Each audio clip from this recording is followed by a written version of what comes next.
will now reconvene into open session. The time is now 7:01. If you will please rise and join us for the Pledge of Allegiance and the Texas Pledge.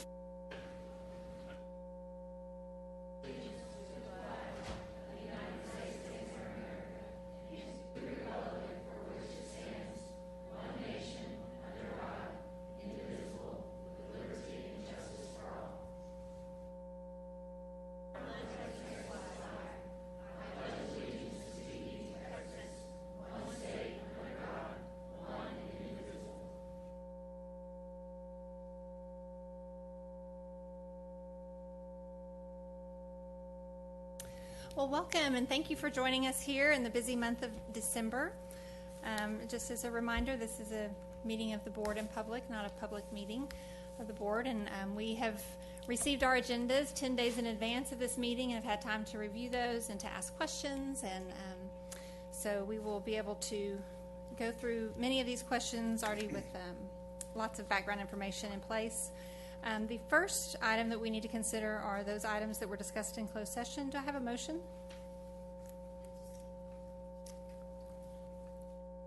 Madam President, I move that, wait a minute.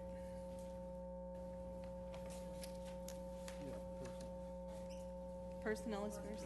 Okay, I thought I was missing one, sorry. I move that all personnel recommendations be approved, including new hires, resignations presented by administration. Thank you, Ms. Latham. Do I have a second? Second. Thank you, Mr. Miller. Motion by Ms. Latham, a second by Mr. Miller. Any questions?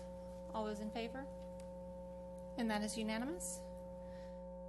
For our next item, I need a motion to consider the principal at Garden Ridge Elementary. Yes, I move that Kelly Roden be approved as principal of Garden Ridge Elementary as recommended by Personnel Selection Committee as well as administration. Thank you, Ms. Latham. Do I have a second? Thank you, Ms. Hassett. It's a motion by Ms. Latham, a second by Ms. Hassett. Any questions? All those in favor? And that also is unanimous.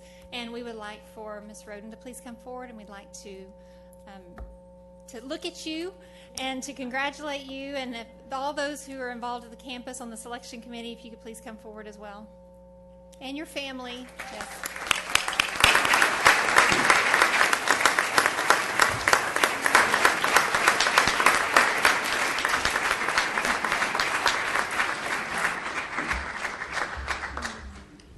Could you tell us who you have with you? Come on. Hello, I'm going to welcome my littlest one, Ashlyn Roden. She's 5 years old, and she goes to Highland Village Elementary. Then I have my 8-year-old Emma Roden. She goes to Highland Village in 3rd grade, and then my husband, Robin Roden. Thank you. Can you look? One side or the other?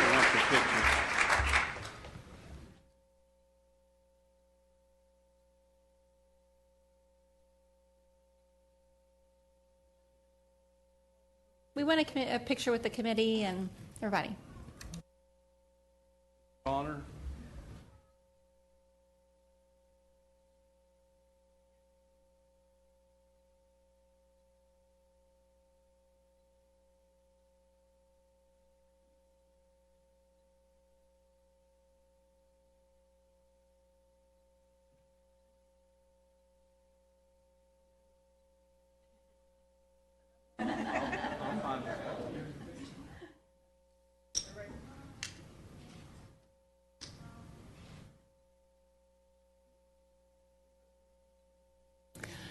Congratulations.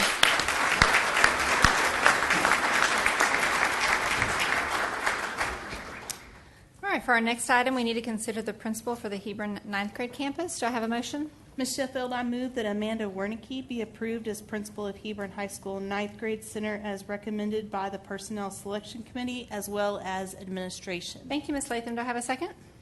Second. Oh, thank you, Ms. Timish. And that's a motion by Ms. Latham and a second by Ms. Timish. Any questions? All those in favor? And that too is unanimous. Congratulations, Ms. Wernicke. If you'd come forward, please.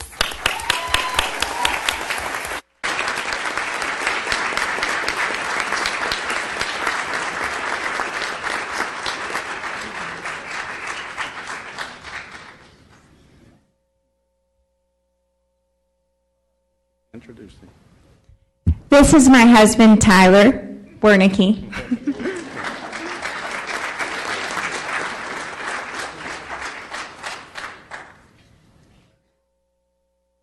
And we'd like to invite the committee as well to come up so we can take a picture with all of you.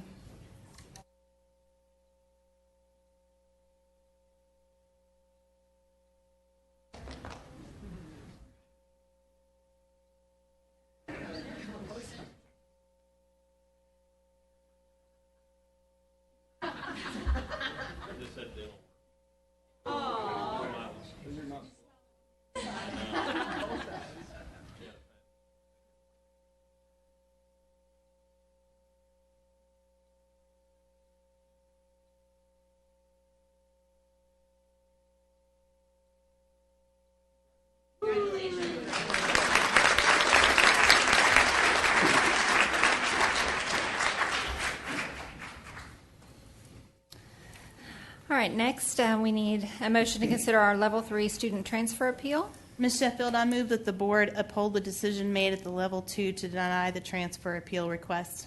Thank you, Ms. Latham. Do I have a second? Second. Thank you, Mr. Miller. Any questions?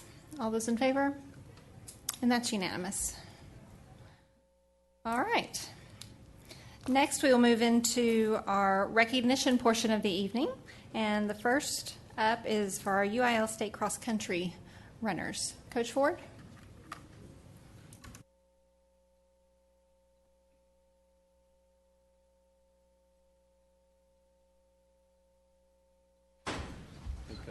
We are blessed with some great athletes in this district, and we've got quite a few that we're going to recognize tonight that have competed at the state level. I'm going to start out with Hebron High School and Coach Grenier. All right.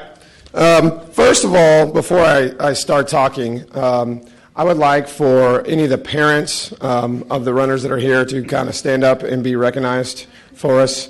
This would not be possible if it was not for y'all's support. I just want to thank y'all so much for everything you do for me personally and everything you do for our program, and I appreciate it. Thank you.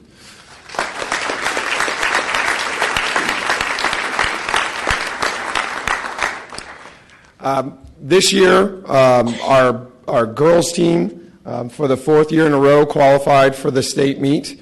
The girls that you see up here, we have two at a choir concert. I'm going to say their names, but we have Anna Elkin, Abby Reardon, Alia Fazel, Amanda Case, Caitlin Irving, Madeline Turner, Hannah Pettigrew. Those are our girls. We also had a boy qualify, Drew Cummings, as you see there. Now, this, like I said, was our fourth year in a row to go to the state meet, but the year before, we were able to win the state championship.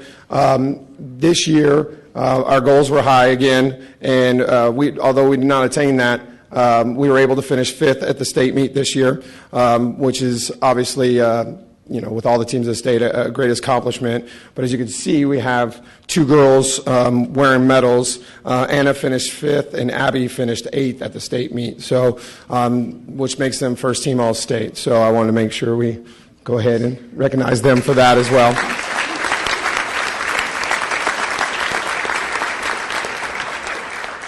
And I do this every year that we get up here. It seems like you're going to see some teams follow us up here from this district, and I want to make sure y'all kind of realize what's going on, that this school district, the teams and coaches in this school district, if you see throughout the state, the level that we're competing at and what we're accomplishing is amazing, because as you're going to hear here pretty soon, that the last two state champions came from this school district. The 6A level with Flower Mound, Marcus, and us, and then at the 5A level with the Colony, what these teams are accomplishing is amazing. So again, I just want to thank all our parents for the support, and my bosses for their support as well. And thank you very much.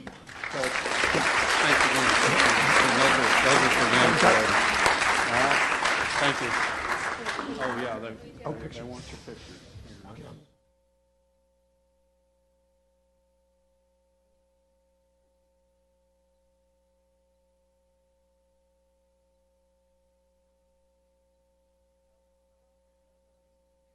Oh.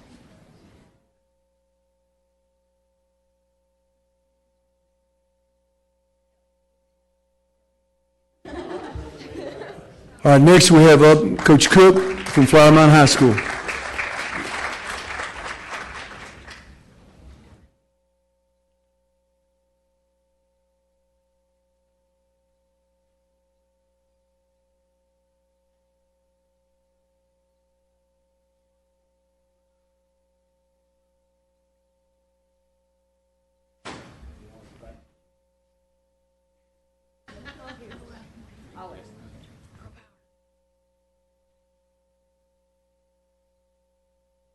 Good evening. Oh, that was loud. First thing I want to say, I'm happy I'm going before Marcus goes. I remember when I first got hired here, after a few years, I felt really good about my career. Short career, by the way. I was like, they had a little form in LISD athletics, said, how many district titles do you want? I said, yes, I wrote down 5. I felt really good about 5. And then I kind of look up my eye and I see Telanius filling his out at Marcus, and he put down 50. And I was like, ooh, okay, humbling thing there. Lot to work for. But anyway, that kind of goes what Renee was saying. You know, we really push each other, and it's been great with this district. We appreciate the support we have in the district, and the parents and the athletes, and it's really just kind of fed itself, and it's been a lot of fun. It's been really great for all of us. Our team this year, we had great success, especially on the boys' side.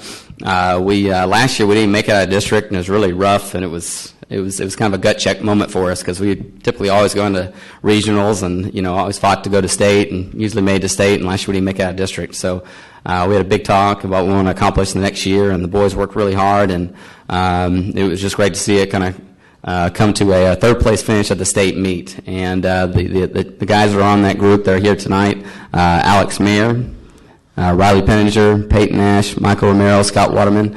We had a couple guys. One had drive time, and one time a guy has work. But it was Nick Romano and Luke Maddox. So those are 7 guys that helped lead to a third place finish to state meet. So thank you, fellas.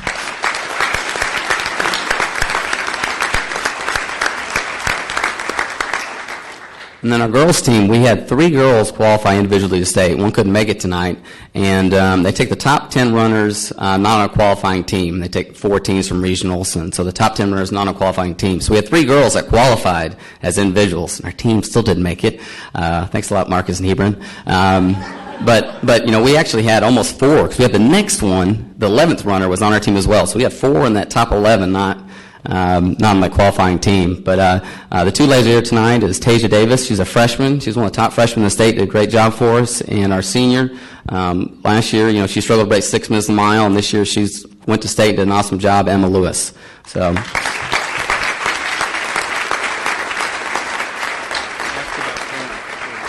And the last thing, you know, as coaches and athletes, you know, we push and push, and you know, but it wouldn't really happen if we didn't have the parents there to help support us.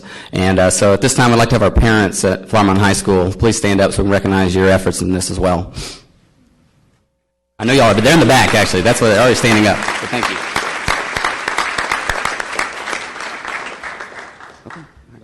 Okay.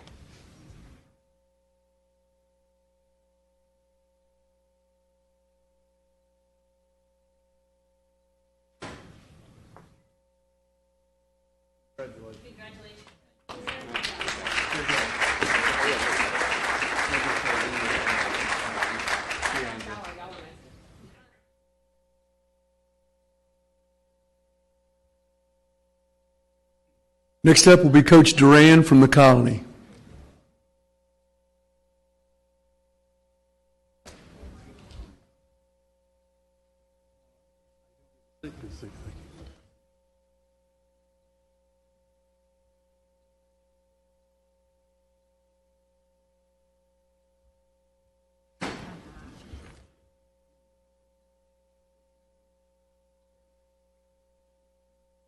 Good evening. How you doing?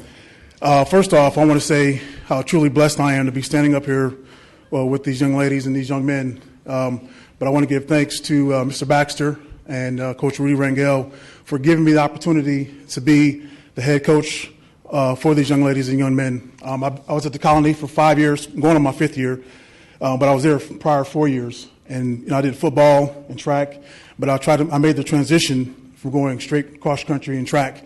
And, it was all about these guys. That's one reason why I made that decision. With all the success we had this year, it was due to the fact that these young ladies and these young men were very dedicated, and they worked very hard all season. These young ladies, they finished first in the district, in District 9 5A. Ashton Burton, Madison Acosta, Lorianne Ball. You're always laughing when I say your name.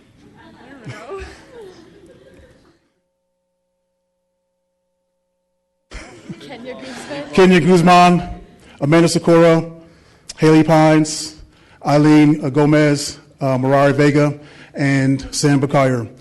These ladies, very hardworking young ladies. The gentlemen down here, Andrew Tuma, Krista Grindo, Zach Bonsack, Michael Bullington, Dominic De La Rosa, Kevin Carrion, and Ricardo Camacho, they were able to finish 3rd in district and 4th in region. And like I said, I was very fortunate enough to have this group go state this year. So I appreciate everything you guys done. And also, I want to appreciate all the parents. Any parents out there, please stand up. I had a lot of support with them this year. Thank you very much. Hey, congratulations. Okay, they're going to want our picture. Can we maybe the tall folks in the back? You want to go to the front? Or, I'll tell you what, go to the steps and Ladies on the first step. Tim, you want to go back?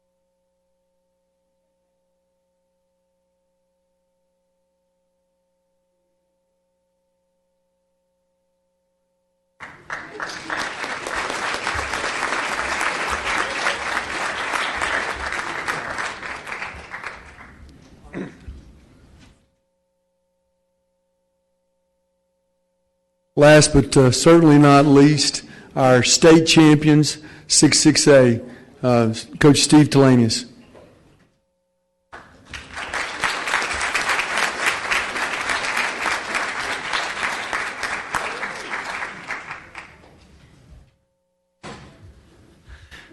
Good evening, everyone.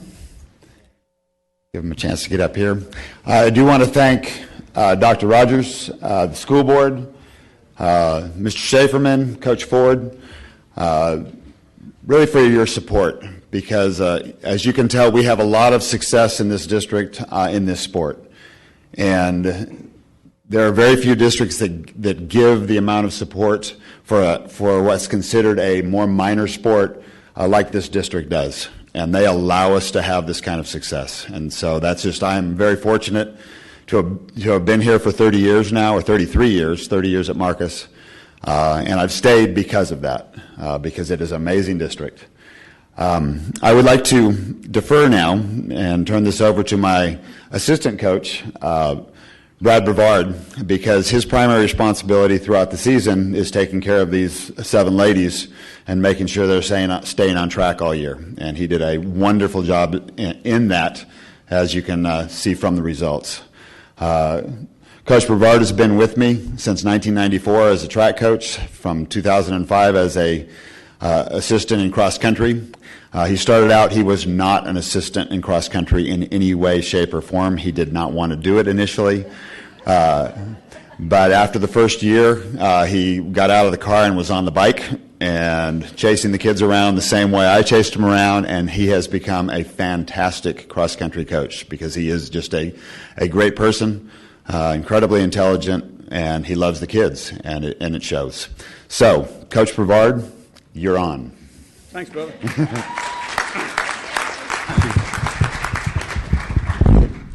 Number one, I don't stand still very well. First, I'm just going to introduce the girls. Starting on the end is Ryan Gossett, Peyton Brown, Nina Ferreira. I've never been able to say that right. Allison Green, Ashton Hutcherson, Quinn Owen, and Maddie Reed.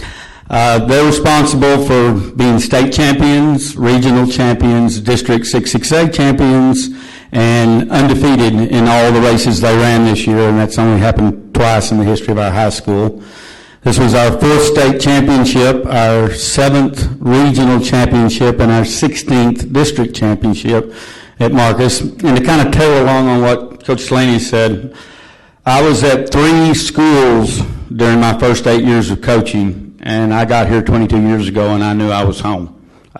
There's not any place like this district, and the support Coach was talking about, and just when I got here, Mr. Rogers was a bearded associate principal right across the room from B207, and it's just, I can't tell you what a pleasure it's been to be here. This is my last year. I'm retiring. I'm headed back west, but these girls, I got to win a state championship in football in 1997, and I can remember thinking to myself, it doesn't get any better than this. Well, yeah, it did. It got better. This was probably, these girls were freshmen, the ones that were seniors. When we got 3rd in state, I was trying to retire. They talked me into staying a few more years, said they'd get another one. And I was like, yeah, right. And they did, and it's been a fun ride, and we really thank y'all from the bottom of our hearts. And I need all the parents of these young ladies to please stand up. They're already standing up. They're in the back. Thank you. Gary. Okay, so you all stay. We're going to take a picture.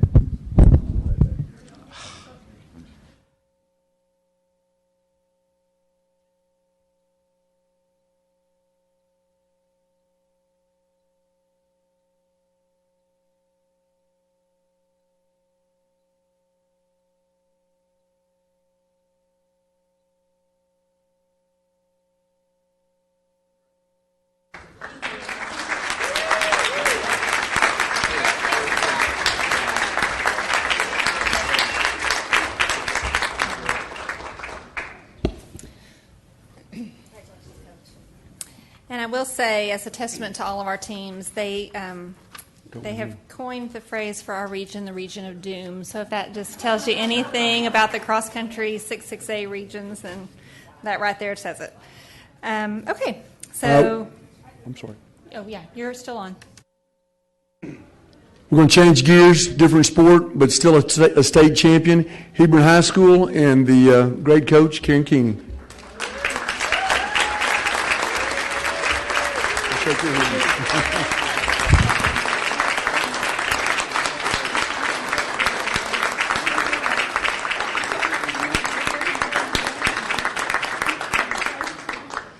Thank you.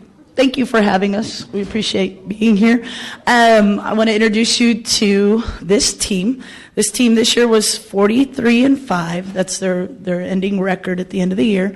They had not lost a game since October 13th. We won't even talk about that loss. But anyway, they had one loss during district. They were 6A district champs, which those of you know volleyball or any sport in this area, that's a pretty good achievement in the district of death, as they call it. So with that achievement, we had to do something with it, and that was the goal. Several of these up here are seniors, and they had been to the regional tournament for the past 3 years. We had lost in the semis when they were sophomores, and we lost in the finals when they were juniors, and their whole goal was to get beyond. And so they did. They made it to the state tournament and won both matches and became the state champions. So I'm very proud of them. Not the biggest group you've ever seen, not the flashiest group, but hardworking, great kids from great parents. and I'm extremely proud of them. Let me introduce them real quick. Kendall Patterson, wave Kendall.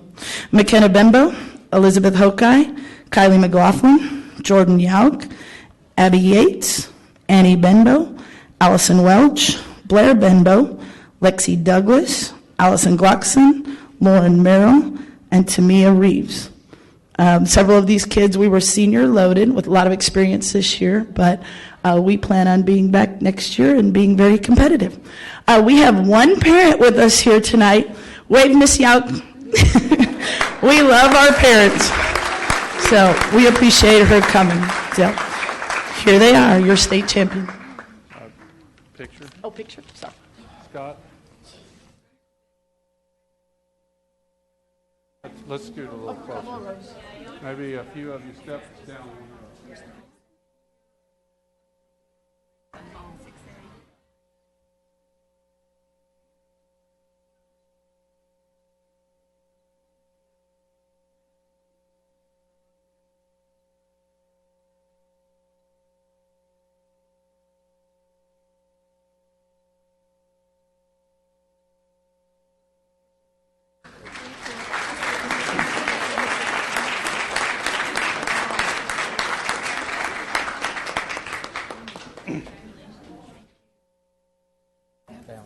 Right. All right, that was fun.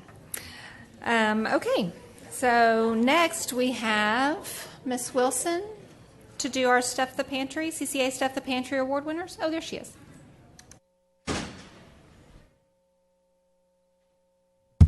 Okay, good evening. I have the great privilege today of telling you guys about the Stuff the Pantry that our district does, which raises food for families in North Texas throughout the holiday season. And this year, the district raised over 180,000 pounds of food throughout all campuses, which fed approximately 150,000 meals to families through North Texas. So it was really great this year, and a large part of that was because of the schools and the parents and the students and everything. So you should all give yourselves a pat on the back.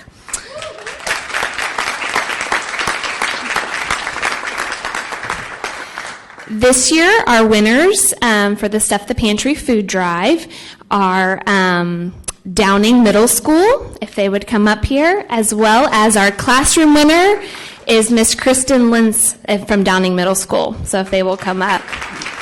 And if CCA would come up as well. We have Chaz Parker, the CEO for CCA, who is here with us, and Tom Cibola, who are going to come up and present awards to these well-deserving group. So, we just want to say at CCA, we are so grateful for what the school district has done for us. When she mentions the amount, 180,000 pounds, it's kind of hard to get your mind around. Well, last year, I gave the visual example. That would be the equivalent of 4 semi-trailers full of food. That's the equivalent this year of 6 semi-trailers amount of food is what the district raised. So I just say, could you imagine that 6 semi-trailers in front of this building here, and that all went to help families in our community. So we're so grateful for you doing this each year. It makes a real difference. And then when we have schools like this step up, Downing Middle School, as I understand, is not necessarily the biggest school in the area, but they do a tremendous job of caring for those. And, I've heard now about all the winners in this district, and I'm proud to say now I came here a year ago, and my son is a graduate. My youngest son was a graduate from Marcus last year, so I'm part of the district. And Mrs. Lentz, you are like a 3-Peter, 4-Peter.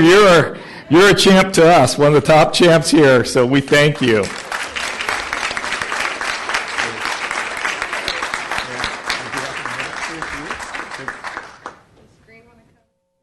On behalf of the middle.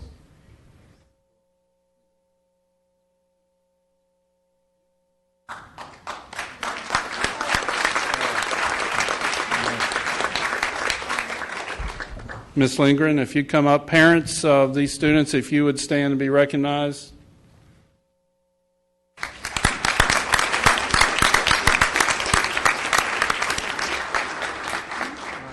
Two rows.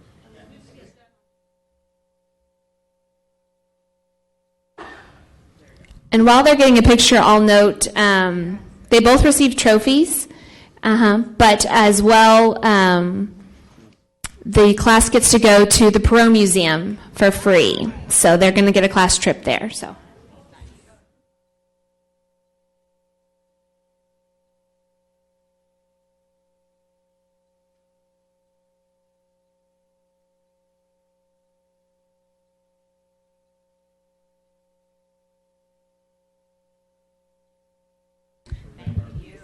I think we have a student who wants to say, do we have a student? Right. Okay. We do have a student council representative who wanted to say something on behalf of the student body for receiving the award. You're go ahead. Good evening. We are here tonight to honor the efforts of those who have competed in the canned food drive, as well as to reward Ms. Lentz and her classes for the valorous efforts they have put forth. We make a living by what we get. We make a life by what we give. Winston Churchill. Community is divided of classes, and among these are economic thresholds, race, and belief. Yet it is our duty to look past these divisions and to learn when to lend a hand when it is needed. It is both a responsibility and a privilege to help those in dire need of a meal on Thanksgiving. At Downing, we are happy to send our love to those who are less fortunate while in the process learning about the impact of a single can of food. This whole process has revealed to me the alarming amount of my daily life that is taken for granted, whether it be plentiful food, air conditioning, or amenities that others are not fortunate enough to have. We are only as strong as we are united, as weak as we are to be divided. J.K. Rowling, Harry Potter and the Goblet of Fire. This quote, deriving from the best-selling series of Harry Potter, represents the value of teamwork, compassion, necessary to form a strong, uplifting community. No matter win or lose, every single person involved proves himself a valuable piece of our town's future.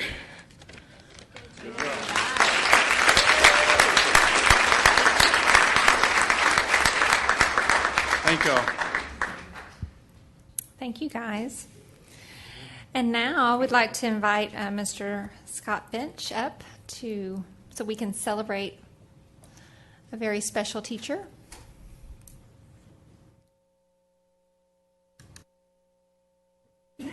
Miss Friend, you can probably come on up here as well.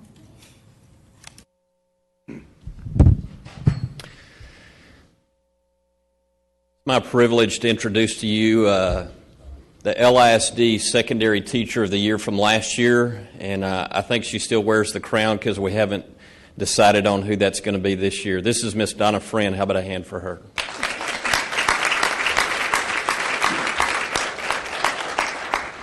Donna teaches English at Hebron High School, and obviously she was selected as our Teacher of the Year last year.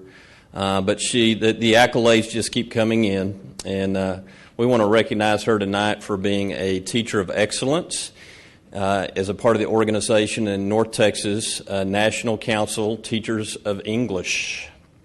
And she was recognized recently, about 3 weeks ago, in Minneapolis, Minnesota. She was one of only 5 English teachers from across the nation who was selected for this honor. Do you know how many English teachers there are in America?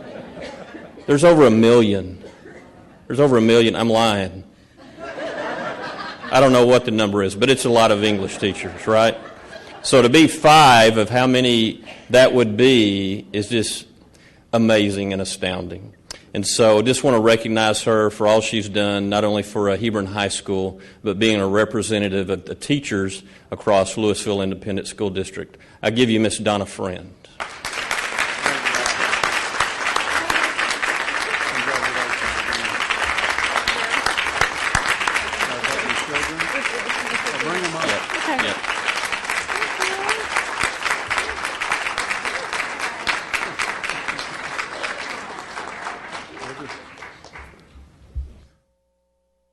Take their picture first. And then, yeah.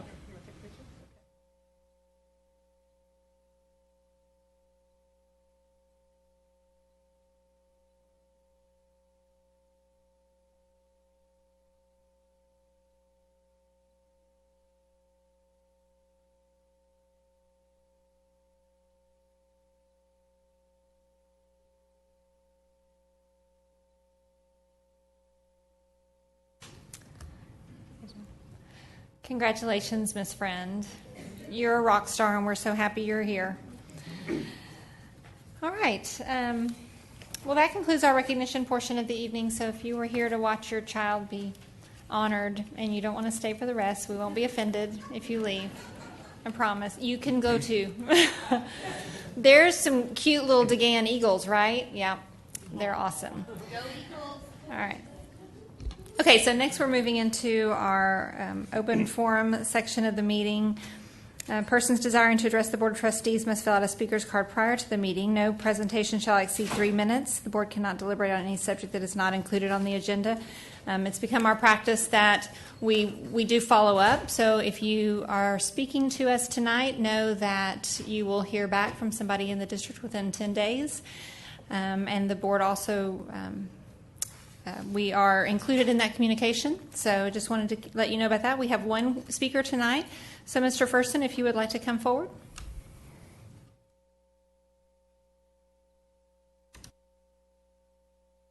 Thank you very much. My name is Will Ferson. I live in the western part of Flower Mound. I spoke to the board at the regular meeting in September, and sure enough, 10 days later, I received a letter thanking me for my remarks. However, I was told that the subject that I spoke on, that is opening up the school after hours, during the summer, on the weekends, the athletic fields for use by citizens of this town, but not only the citizens, but the children as well. And I was told that my request was referred to a committee, but I've not heard anything. It's been now 3 months, and I just was curious if there's a timetable that I might hear from the committee, or does it just go into a pit that never comes out? I've recently returned from Boston. We went up to see the colors in the Northeast. I was reminded, we spent 2 or 3 days in Boston, walked the Freedom Trail, did some other sightseeing, but I was reminded of the Boston Tea Party. In 1765, the English established taxes for the colonies. They were very unpopular, and it led to a Revolutionary War. I can't see that my issue is going to lead to any war, but the main issue was that the people were being taxed and were not getting any say in that tax. And it's my thought that as taxpayers, we support the LISD with our tax dollars, and yet we have no use of any of the facilities. It was sort of awesome seeing all the kids come up. It only makes me wonder as an athlete how many more state champions we would have if those same students could use the facilities during the summer or after school. Everybody doesn't just go to a sports team to work during school. Most really good athletes are spending a lot more time on their individual sport. Okay, thank you, Mr. Ferson. Your time is up. Oh, all right. Thank you very much. Appreciate you coming to speak with us this evening. All right, next we'll move into our information portion of the agenda. Some of these items will proceed through our 3-month process. Some of these are just here for just that, just information, as we'll hear from them later on. So our first item is our bilingual and ESL programs. Ms. Rapp?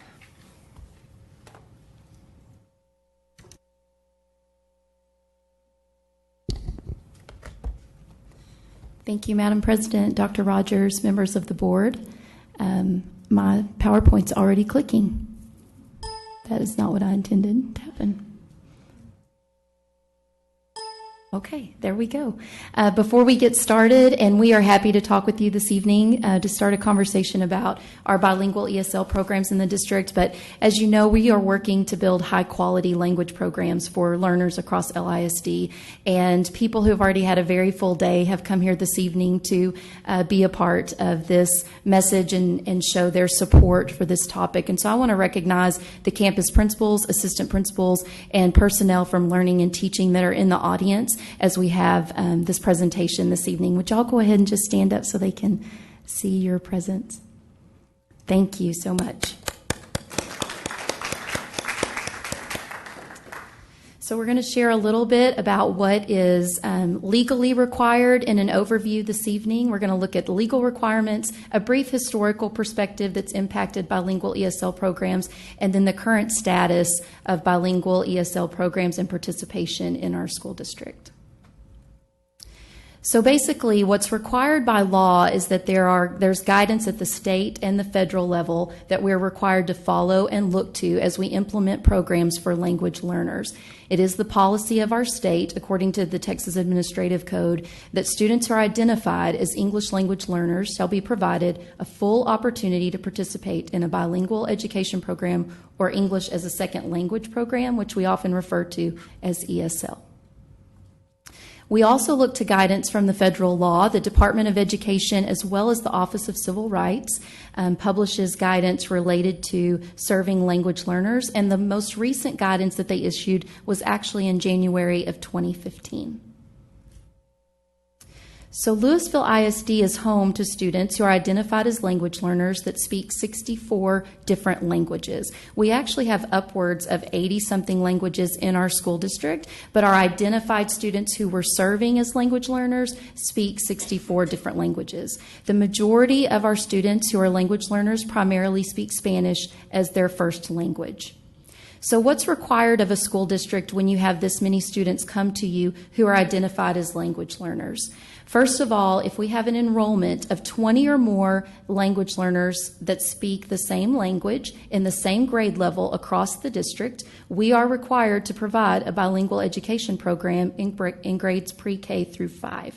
We currently provide a bilingual program in pre-K through 5 for our native Spanish speakers. It is important to note that we also really should be providing a bilingual program for the languages of Vietnamese, Burmese, and Korean. We currently file an exception for those languages with TEA.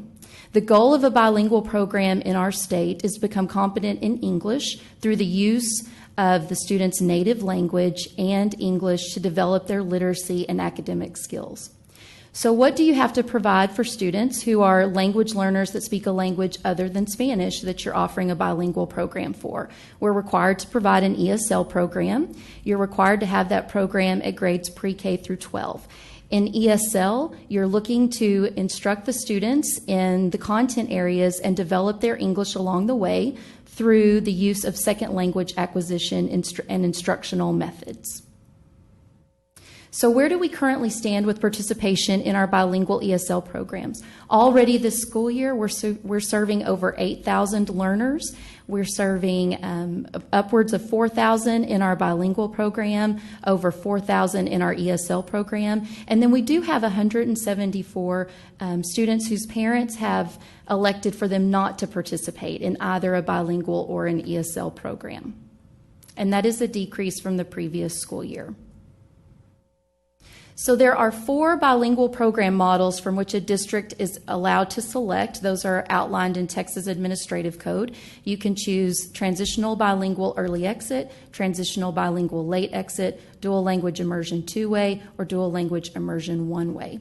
Now, it's interesting to note that there are significant differences between these types of programs that you can choose from.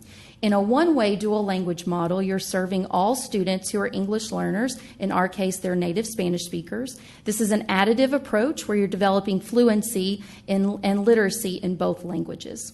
We also have a two-way dual language program in our district, which that model maximizes the integration of learners. We've got English learners who are native Spanish speakers, as well as Spanish learners who are your native English speakers and could be speakers of other languages. Interestingly enough, for instance, we have some students whose primary language is Korean, and they opt to participate in our two-way program, so they're really working on learning three languages, the language they speak at home, and then Spanish and English. A two-way model is also additive. You're developing fluency and literacy in both languages.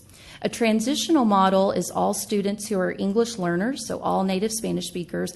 This model is considered subtractive according to the research because what you're doing is transitioning away from the use of the native language over time.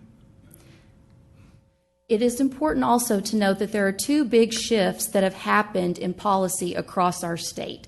So prior to 2007, the guidelines from TEA were very flexible about a bilingual program design, and the majority of districts implemented a transitional bilingual early exit model. However, with Senate Bill 1871 in 2007, interestingly enough, they changed the PEIMS reporting requirements to identify 4 bilingual program models, and those are what we can choose from for today. And then in 2008, they added dual language to the administrative code, and then in 2012, they aligned the administrative code with the PEIMS models that you had to report on and choose from. Now, it's interesting to note from the TEA comprehensive report from 2009, 2010, and 2014 how this change has impacted language learning across Texas. You'll see the blue bars represent the enrollment in transitional bilingual programs. The red bars represent enrollment in dual language programs across our state. And you can see that the blue bars are going down, the red bars are going up. So we're on the path for dual language to catch up to transitional in terms of enrollment across Texas. So why would people make this change? Why would educators and policymakers move away from transitional towards a dual language model? And I've captured a few important quotes on there real quickly, but you see that from 2007 that many educators and policymakers have come to the conclusion that it is important that students be instructed in their native language and that is effective in helping them learn English and academic content. And the long-term use of the native language for concept development is proving to be some of the most effective programs that you can choose. So our implementation and changes in LISD have very much mirrored the timeline that you see happen at the state level. Prior to 2007, our campuses used a transitional bilingual early exit design. Then in 2007, dual language began at Central Elementary. And I'm happy to report that many of those students are in 8th grade at this time. Over 80% of them are on grade level, and around 20 of them, I believe, are taking AP Spanish. I have further numbers that I'd be happy to provide about the success of those students. And then in 2008, 2009, dual language began at Peters Colony and Independence. And then in 2012, 2013, the remaining 7 bilingual campuses began with dual language. The kindergartners began with dual language, and these students are now 3rd graders across our school district.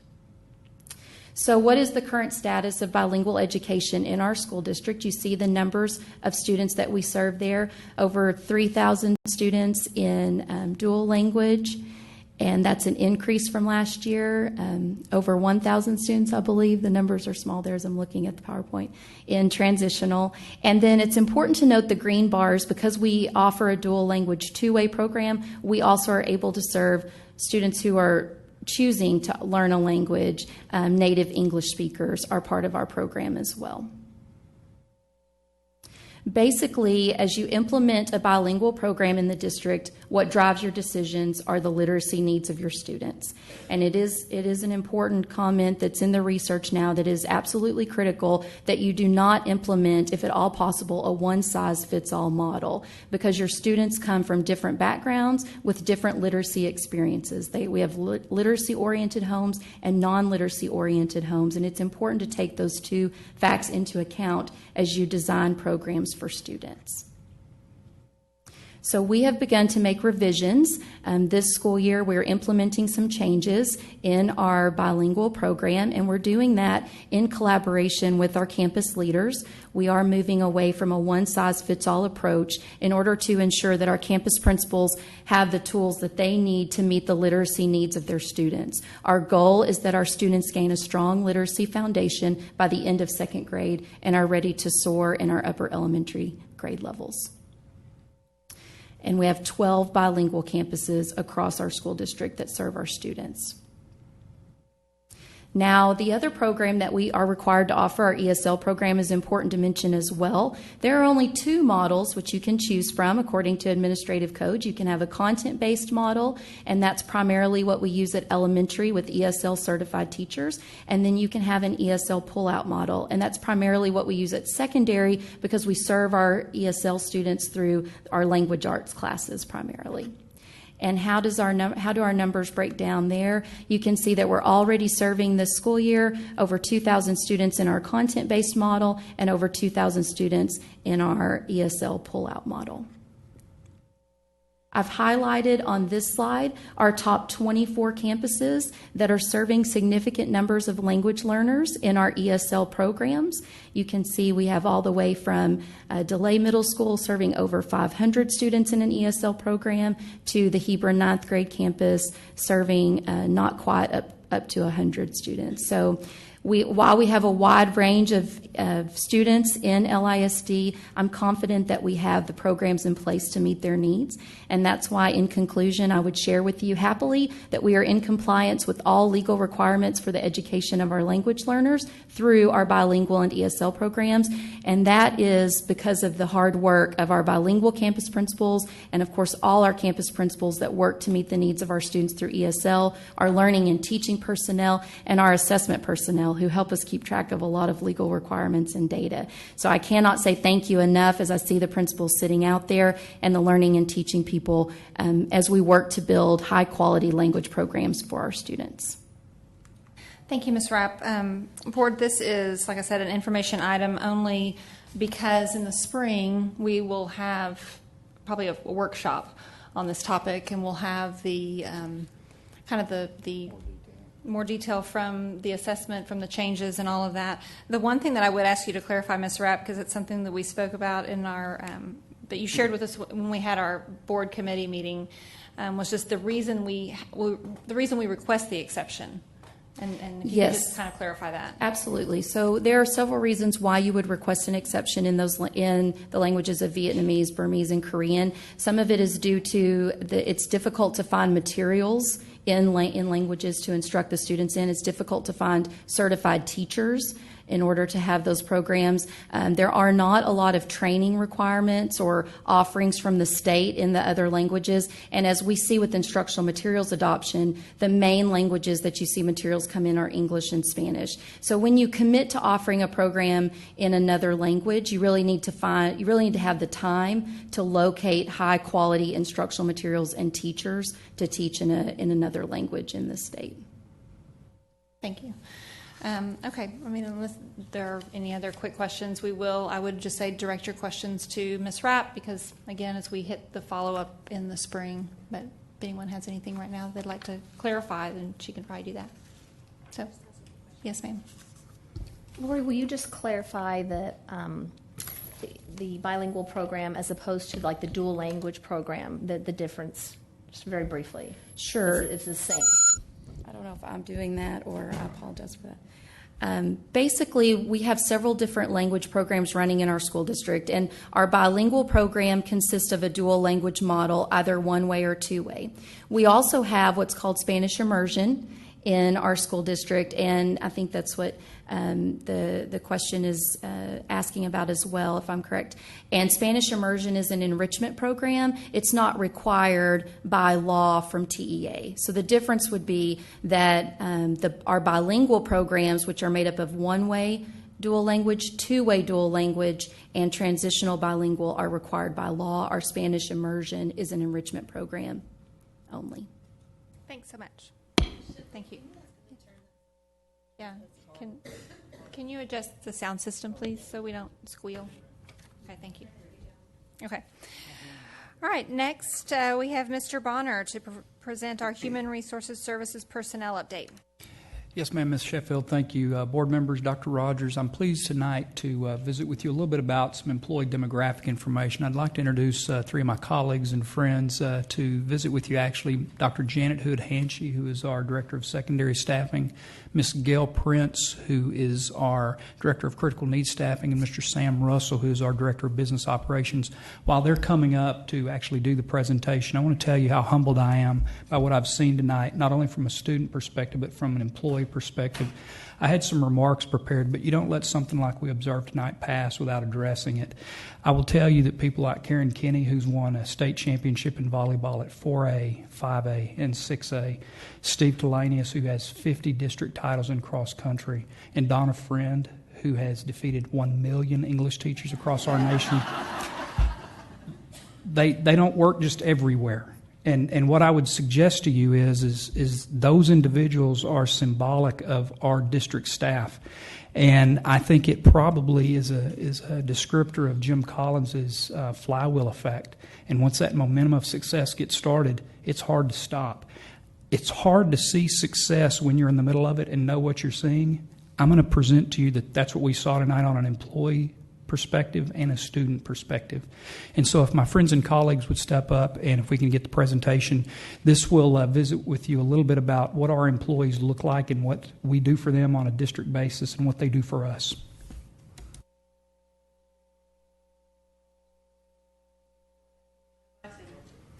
I couldn't agree with you more. I had this visceral emotional response just hearing the results and seeing so many faces that I remember hiring not very many years ago, really. If you want to advance our first slide. Clicker, you got the clicker for me. Okay. I was thinking I was still on Buddy's information. Would you like this one, Mr. Bonner? Okay. Okay.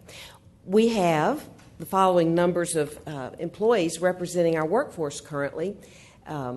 1,092 auxiliary hourly staff members, keeping our students well-fed and well-transported and well-supported. We have 580 professional support personnel, people like diagnosticians, counselors, nurses, and others, certified personnel. We have 3,705 classroom teachers and 182 campus administrators. So as you can see, our largest volume of employees in our work group would be our classroom teachers, and we're proud of that, devoting so many of our personnel units to classroom teaching, where our students are directly interacting.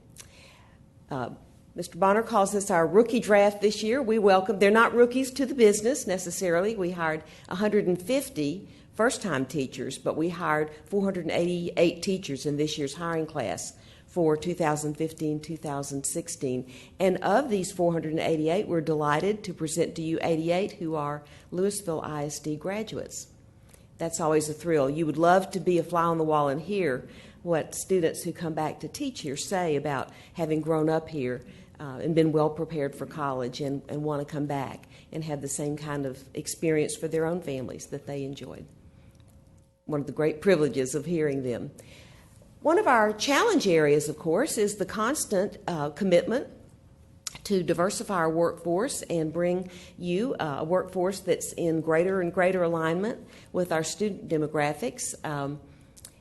This year, we're looking at data, by the way, that's 14-15, obviously, previously our most recent report date.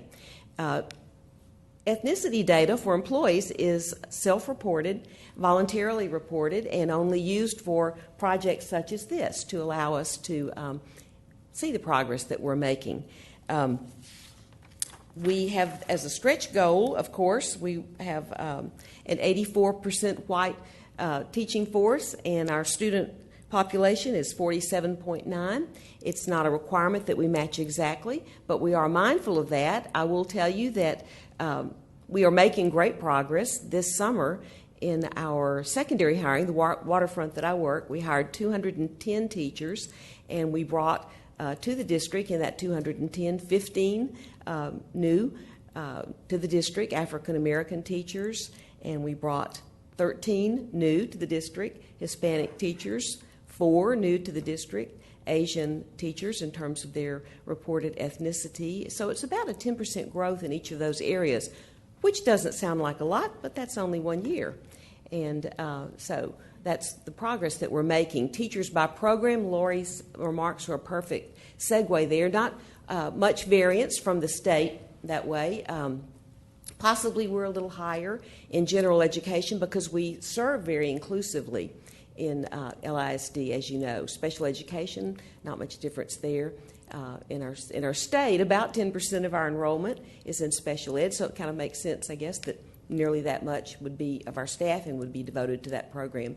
As Lori said, our bilingual ESL program slightly higher. That probably reflects our use of 4 models and the opportunity for the immersion program as a choice program. Career and technical ed, not much difference there. We have not been a district that has of a population that has whole separate standalone career academies yet. But we do have 2 very fine, comprehensive career academies, and the evaluators were recently here in the district, and it was a great pleasure to do a snapshot for them of the kinds of people that we hire for our career and technical business, nationally prominent people in many of their fields. National award-winning trainers for K-9 units and shooter trainers and things like that in our law enforcement, and national trainers for Tony and Guy in cosmetology, and national award winners for Omni Hotels and hospitality. The list just goes on and on. Gifted and talented, of course, a slight difference there. Again, possibly a difference in whether we push in the services or send out to whole separate classes. In any case, our average years of teacher experience would be 12. And if you look here on the left in the orange bars, there are 150 first-time teachers. Our largest experience band is, of course, 11 through 20 years, and that would correspond to the years when the district was opening 3 or 4 campuses at a time, as they were back in 2003 when I arrived here. Great story on our advanced degrees. I just read recently in the reputable annual report of the National Center for Education Statistics that in our nation, 6% of men, 9% of women have advanced degrees. But right here in LISD, 30% of our teachers have advanced degrees. Think of that. Way out there.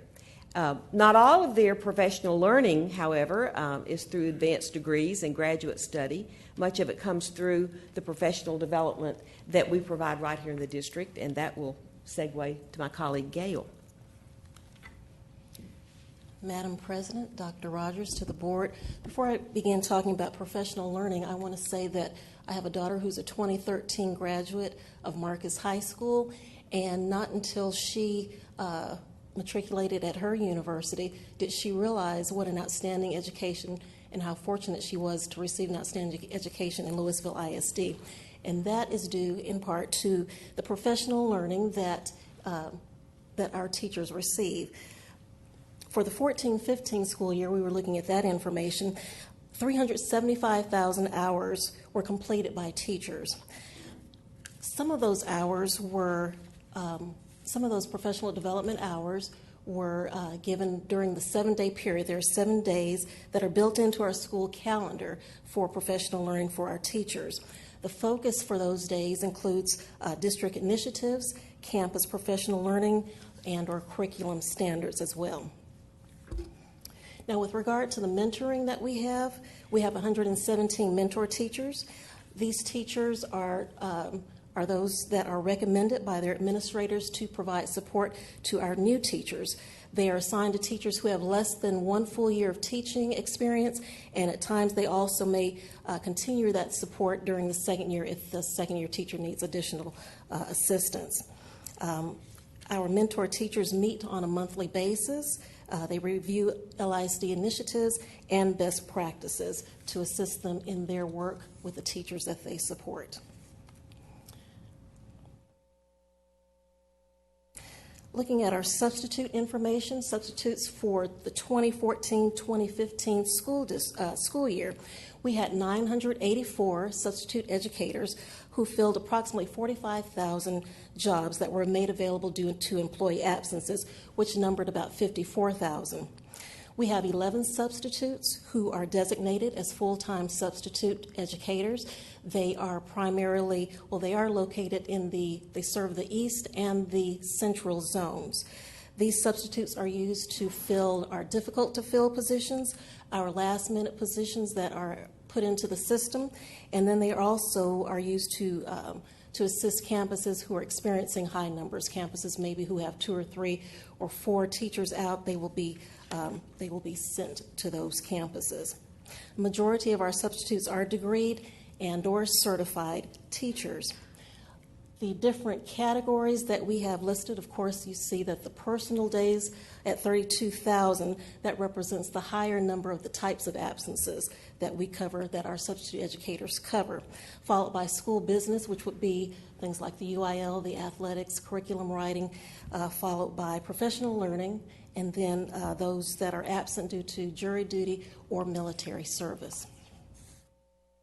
And that is the information I have for you on professional learning and substitute.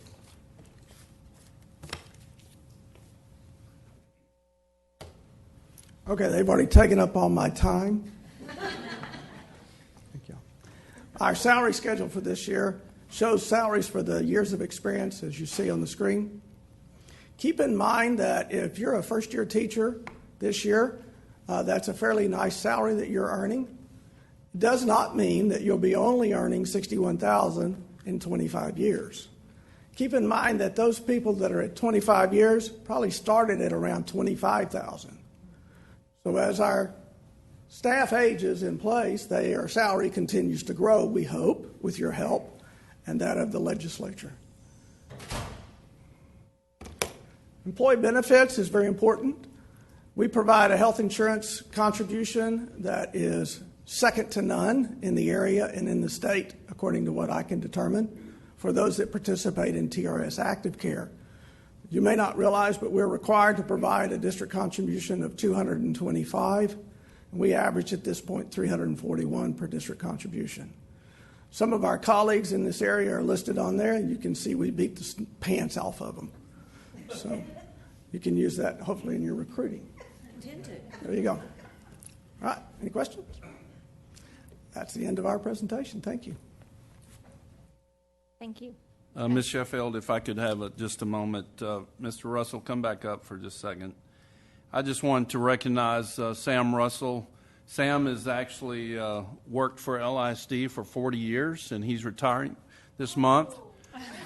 He is the second most tenured employee in our school district. He has served as a math teacher, athletic trainer at LHS, energy manager, and now director of business operations. And throughout all these years, he has managed district investments, risk management, employee leave, property and casualty inventory. And I just want to express on behalf of the board, I've had the opportunity to work with Sam for many years, and I just don't believe there's a bigger advocate for our employees and taking care of their needs when it was health or retirement issues. So I appreciate your great customer service and wish you the very best in retirement. Thank you very much. Sam Russell.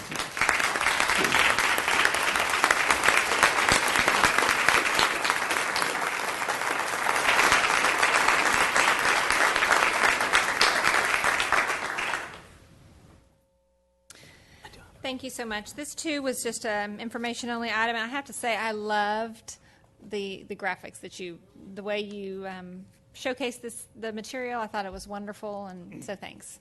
Thank you for that compliment. That goes to Ms. Brim and the communications department. Well, great job. Great job.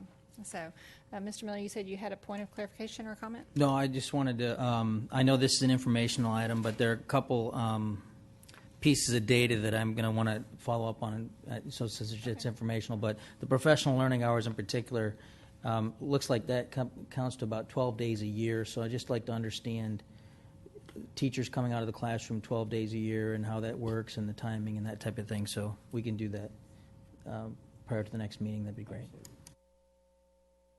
Okay, anyone else? Okay. All right, so the next item is the announcement of the 2015 board member training hours by me. State Board of Education rules require the board president to make a public announcement each year of the names of those board members who have completed the required continuing education, who have exceeded the required hours, and who are deficient. The minutes must reflect this information. The announcement must be made at the last regular board meeting in the calendar year. Completing the annual required training is a basic obligation and expectation of any sitting board member under the SBOE rule. All LISD board members have exceeded the number of continuing education training hours required for 2015, with the exception of Mrs. Latham, who is planning to complete the legislative update in her required continuing education hours prior to December 31, 2015. In addition, new board members must complete a local district orientation and orientation to the Texas Education Code and open meetings training. Ms. Timish, our newest member, has completed these requirements. The Region 11 Service Center is offering that class tonight, but due to our meeting, they could not attend. Okay, but she attended that. Ms. Timish did it because we attended together, and it was so fun. Also, annually, the board president is to distribute the framework for governance leadership. That is at your place. You all received a copy. Let it be noted that board members were provided a copy. Oh, yeah, okay. Let it be noted that they all were provided a copy. And I will read the total hours into the minutes. Angie Cox had a total of 37.25 hours. Christy Hassett, 44.25. Brenda Latham, 3. Tracy Miller, 20. Tricia Sheffield, 56.75. Kranta Timish, 60. Chris Vaughn, 47.50. And that is that. So moving on into our discussion items, Mr. Ball, I will let you take the floor. Thank you, Madam President. The financial report, I think the page that would be meaningful is page 24 in your packet. It's the schedule of revenues and expenditures for the general fund, the child nutrition fund, and the debt service fund. And thanks to the great work of Becky Buck in the finance department and Teresa Maniscalco in the budget department, we have these statements. We're tracking. These statements are as of October 31, which is the second month of the fiscal year. Our expenditures are tracking at about 15.5% of the budget. And, of course, 2 months, assuming all of the expenses are ratable over the year, that would be 16.7%. So we're a little bit ahead of where one would assume we should be on our expenditures. So I think we're in great shape, and you'll also hear in a moment when the comprehensive annual financial report is presented that the district is in great financial shape. So thanks to the work of Ms. Buck and Ms. Maniscalco, we have some great financial statements as well. Be happy to answer any questions the board might have. Okay. Are there any questions? Ms. Cox? I would just like to know, and I was trying to find the page, so I'm sorry, but why there were 0 expenditures under pupil transportation, and then I'd like clarification on what the 125 plan solution is. The reason the expenditures are 0 on the pupil transportation is because these we have not yet paid the first invoice for first student. We actually have, at the time, the cutoff for these statements was October 31. We had not paid them anything. We were in the process of reviewing their bills. They were a little late in providing those invoices to us, and we've reviewed them, made some changes to them to the district's benefit, and I think we've since paid them. So that's why these statements show a 0. And I think you'll see them. Yeah, yes, you will certainly see them. And then the question about the 125 plan solution, those funds are funds that have been forfeited over the years by employees who participate in the district's Section 125 plan. And Section 125 refers to the Section 125 of the Internal Revenue Code. And the trade-off that employees make when you sign up for that is you have to either use the money or you lose it, and that's the trade-off for getting the pre-tax treatment of that. And so, pardon me? No, it's not an HSA. It is a Section 125 plan. The HSA accounts carry forward. The Section 125 plan is a use it or lose it plan. So those are, But it's flexible spending account. it's a flexible spending account is sometimes referred to, yes. Any other questions? Okay. All right, next up, Dr. Brockman, our academic calendar. Good evening.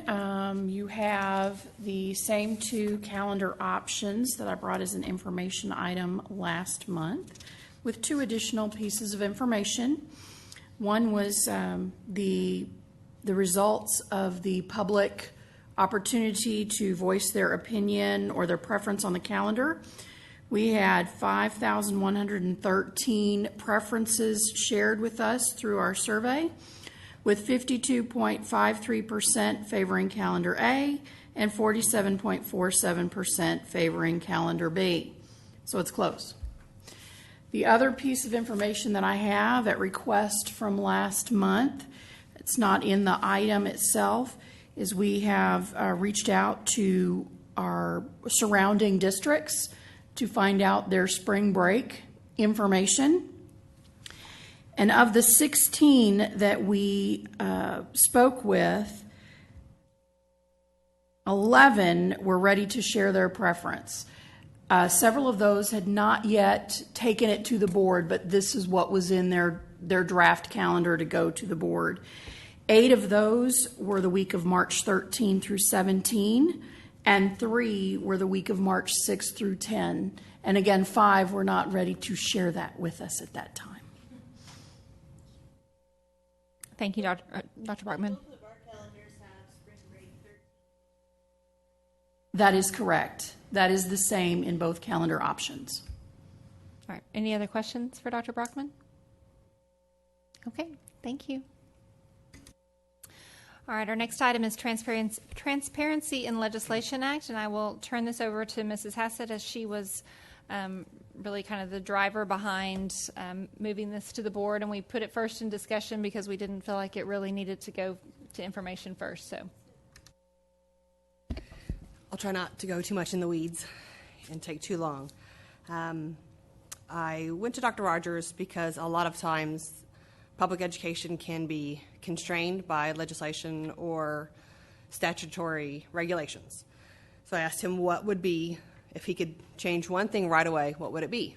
And it would really be the unfunded mandates. So I did some research on unfunded mandates. We actually have a state law on unfunded mandate. It's one little one-liner.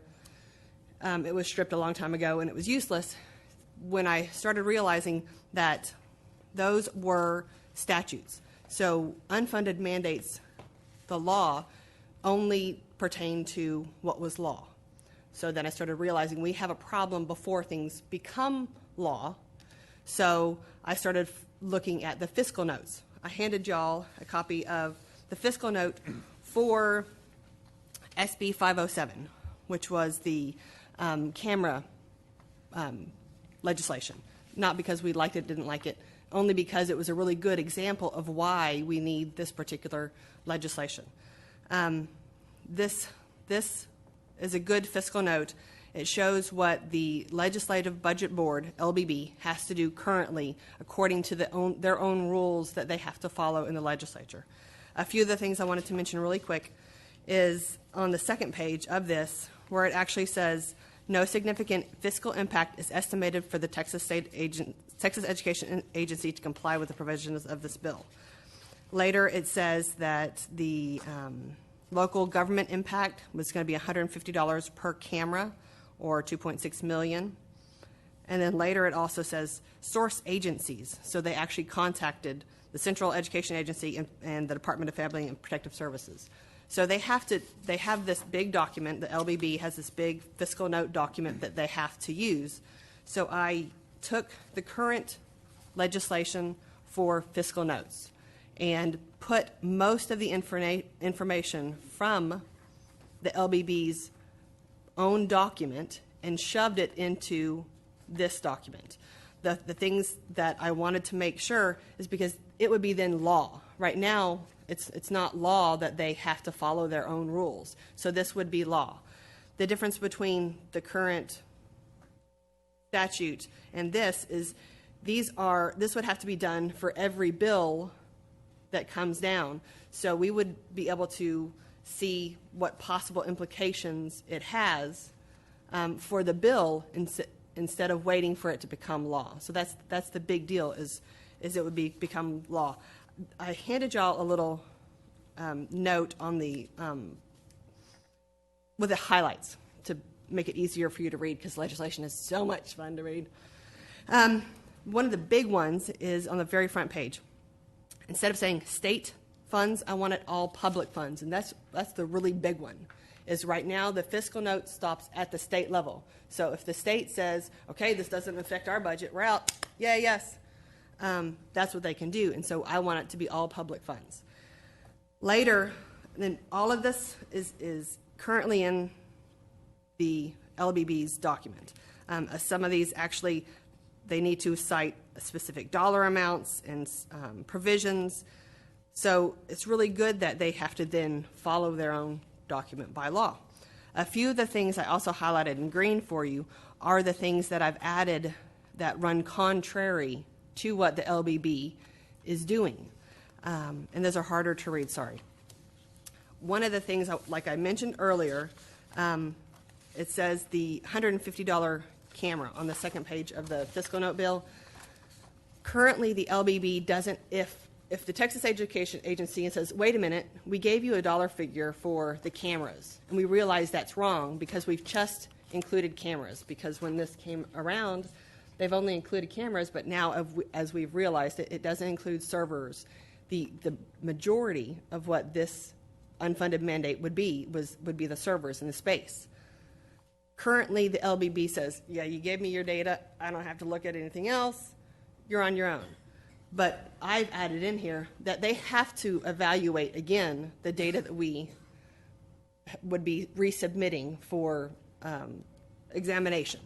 So that's one thing that runs contrary to what the LBB is doing. And this is just a really good example because it shows you it's $150 per camera. Oh, we forgot. Wait, all that server space, that's going to cost a boatload. So that's why I showed you that piece. What are the other important aspects? They must ask us or ask the agencies to describe references, which are things that they don't have to do now. That's basically it. So that I'm trying to make sure that we can address unfunded mandates before they actually become law, so we know the actual repercussions of the bill beyond the state level.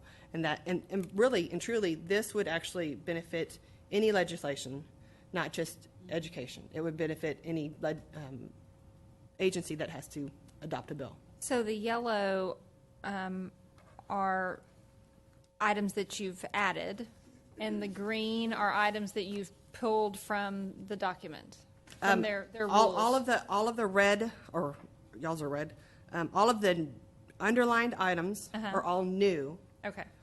So anything that's not underlined is existing statute. Okay. Anything underlined is new. The yellow are informations. Did this so long ago. That is contrary to what the LBB states now, and the green is completely new, that the LBB doesn't require at all. Okay. Okay. And so can you tell us, so you worked with Mr. Crownover on this, correct? Or did you not on this one? No, not on this one? Okay. Okay, so for doing this, you want us to take a look at it. We will vote on it next month to then do what? Then I already have a couple of representatives that I can ask to carry the bill. So then, we would ask as a body to make this actual legislation, to actually have this on legislation for next year. The problem with legislation is that it takes a little time.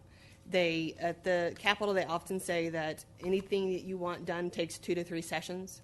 So this is 4 to 6 years down the road, possibly and it might, there might be a whole lot of people that really don't like this idea. Of course, a lot of our politicians say, we want transparency, we want, but do they really? Because this would be transparent, and it would be actual law for the things they're supposed to be doing now.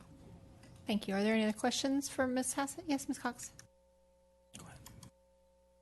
Mine's more of a comment. I just want to publicly thank Ms. Hassett for keeping legislation in the forefront of this board. It's making a huge impact, and other districts are following suit. So thank you very much. Appreciate it. Thank you. Mr. Miller. I echo those comments, Ms. Hassett. Two things that I think about, and I think this is great work, and the cameras were a great example of, I think, not being thorough in the legislation. So to that point, I'm just wondering if transparency in legislation isn't a word that might cause some resistance by legislators. So they'll think they're transparent in even implementing legislation for school districts, although it doesn't cover all the mandates. I think they'll think they're being transparent, but I don't. We look at it and say it's not thorough. So just a thought around how we position it might be a little bit different than transparency in legislation or thoroughness or whatever. We can all kind of blue sky that, and Mike may have some great ideas. He's an attorney, so. The second thing is, I think the timing of this is very important. One of our delegation has legislative delegation has drawn a primary opponent, and so that's always a good time to get some additional attention. And there will be some forums that take place. So it might be, if we vote on this in January, which I assume would be a resolution that we would put forward, right? I don't know what other legal bounds we have other than creating a resolution. So doing a resolution and then getting that out into circulation prior to the March 1st is the election date, right? Okay. Primary, yeah. And I do think leveraging the primaries is important because there you get some kind of leanings and get a read on that. So we can talk more about it, but I think this is great, and this is consistent with what you committed to when you ran for office, and I think that and even talking to some of the legislative delegation at football games and that type of thing, they keep going back to the documents you provided us last December, which is when we did present the unfunded mandates. It's still at the forefront of their minds, so I appreciate that. Anyone else? Okay. Yes. Thanks again, Ms. Hassett. I appreciate all your work. All right, moving on into action. The first item we have, well, first of all, do I have a motion?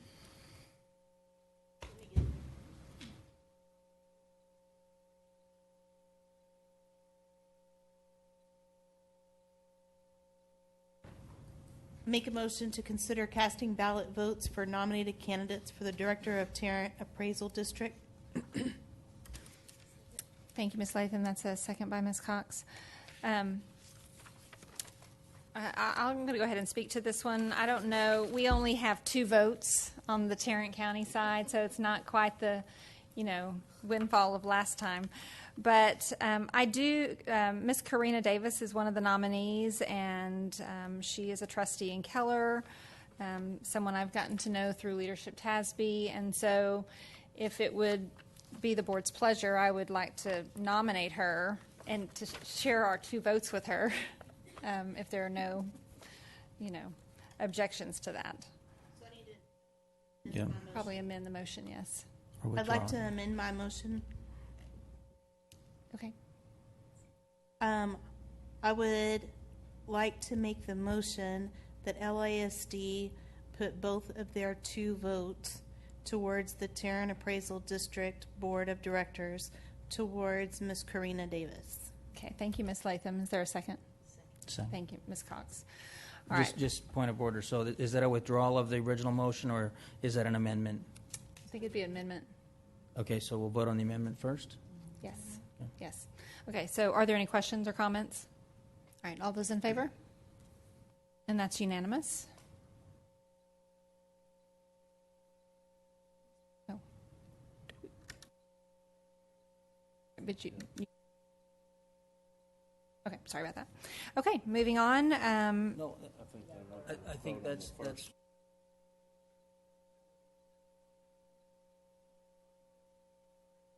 I'm sorry. I see.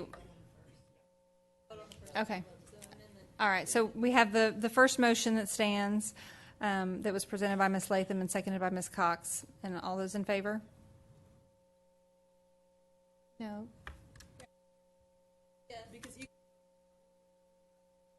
Okay, I'm so sorry. Okay. You can vote positively. I gotcha. It's just to consider. Okay. Yeah. My fault.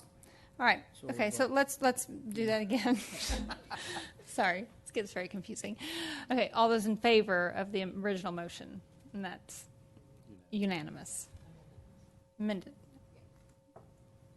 Okay, we're good. Okay, woof. Let's get out of that one. All right. Do I have a motion to consider our second item? I make a motion to approve for the approval of the comprehensive annual financial report, including the independent auditor's report for fiscal year ending August 31st, 2015. Thank you, Ms. Latham. Do I have a second? Thank you, Ms. Cox. Mr. Ball, would you like to speak to any of that, or are there comments or questions for Mr. Ball from the board?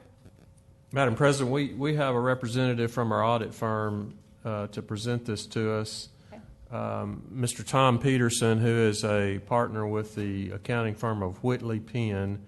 Whitley Penn is the firm the board engages to do the annual audit, and so Mr. Peterson has met with the board's audit and finance committee, as well as the superintendent and myself, and Becky Buck was a part of that meeting, and he's got some presentation for you tonight. So, Mr. Peterson, thank you for being here. Thank you.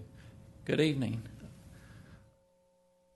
We have completed our audit of the district's financial statements for the year ended August 31st, 2015. Our audit was conducted in accordance with government auditing standards. I'm happy to report that we are issuing an unmodified or a clean opinion on the financial statements. That's the highest level of assurance that an auditor can place on the financial statements. I'm not going to spend much time on the entity-wide statements, but if you've had a chance to look at them, there's been some significant changes. I thought I'd just point out the change to you. I think we may have mentioned it last year, but GASB 68 and GASB 71 were required to be implemented this year. Basically what that required, it requires the district to place its pro rata share of the district's liability for TRS pension on the face of their financial statements. At August 31st, 2014, which is the measurement year, the district is reporting a liability of $55.4 million.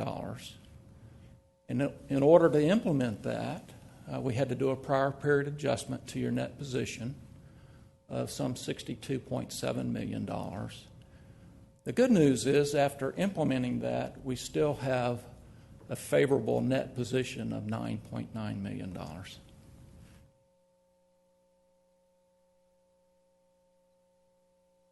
Now, the fund financial statements, much like the monthly financial report that you receive, these are prepared on the modified accrual basis of accounting.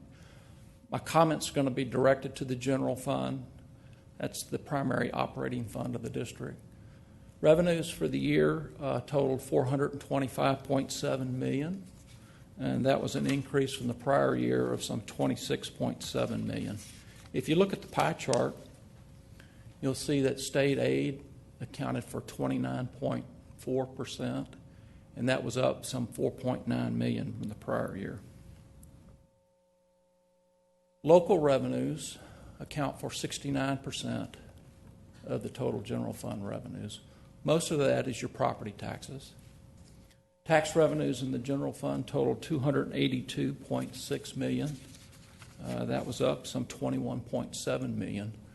The increase was attributable to two items. The primary one was the increase in taxable values that the district experienced. And then the other one was both the current tax collection rate and the total tax collection rate also improved. It had a current tax collection rate of 99.6, which is just amazing, and a total tax collection rate of 101.1.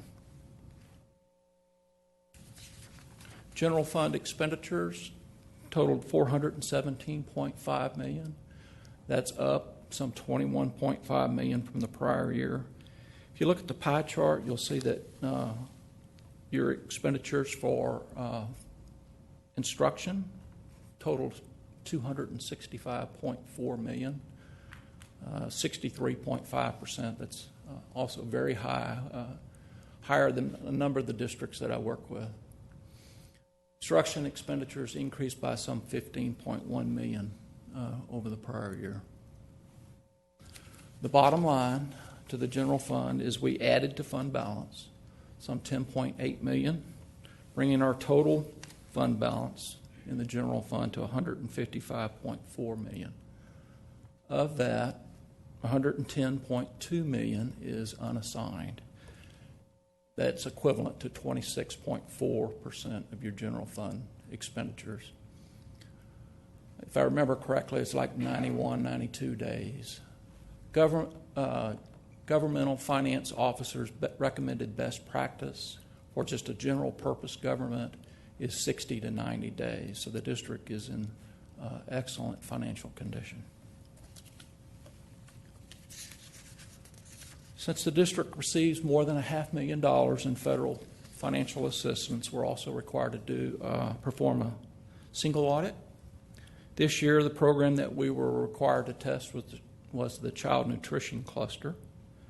I'm happy to report that we're issuing an unmodified opinion on compliance with the major program that we tested. And we noted no material weaknesses or significant deficiencies in your controls, internal controls over compliance.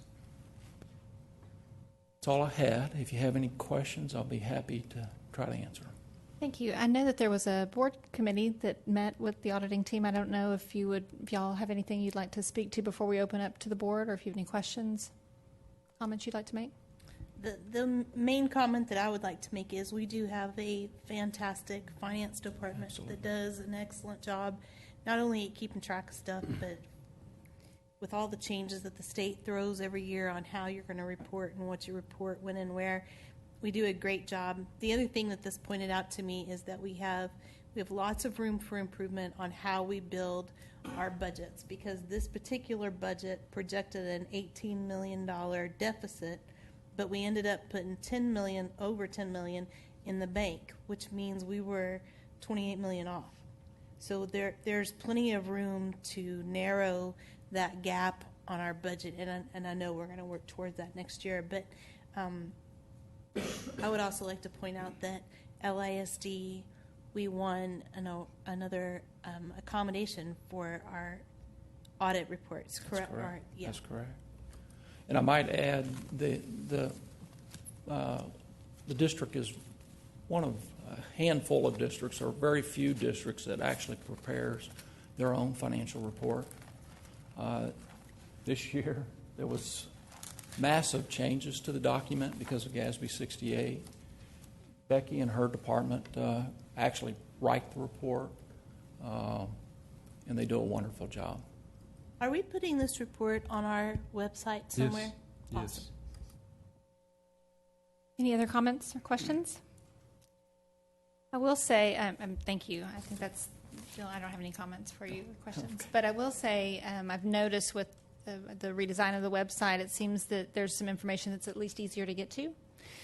So I appreciate that, because I think it's a little more clear about where you can find certain pieces.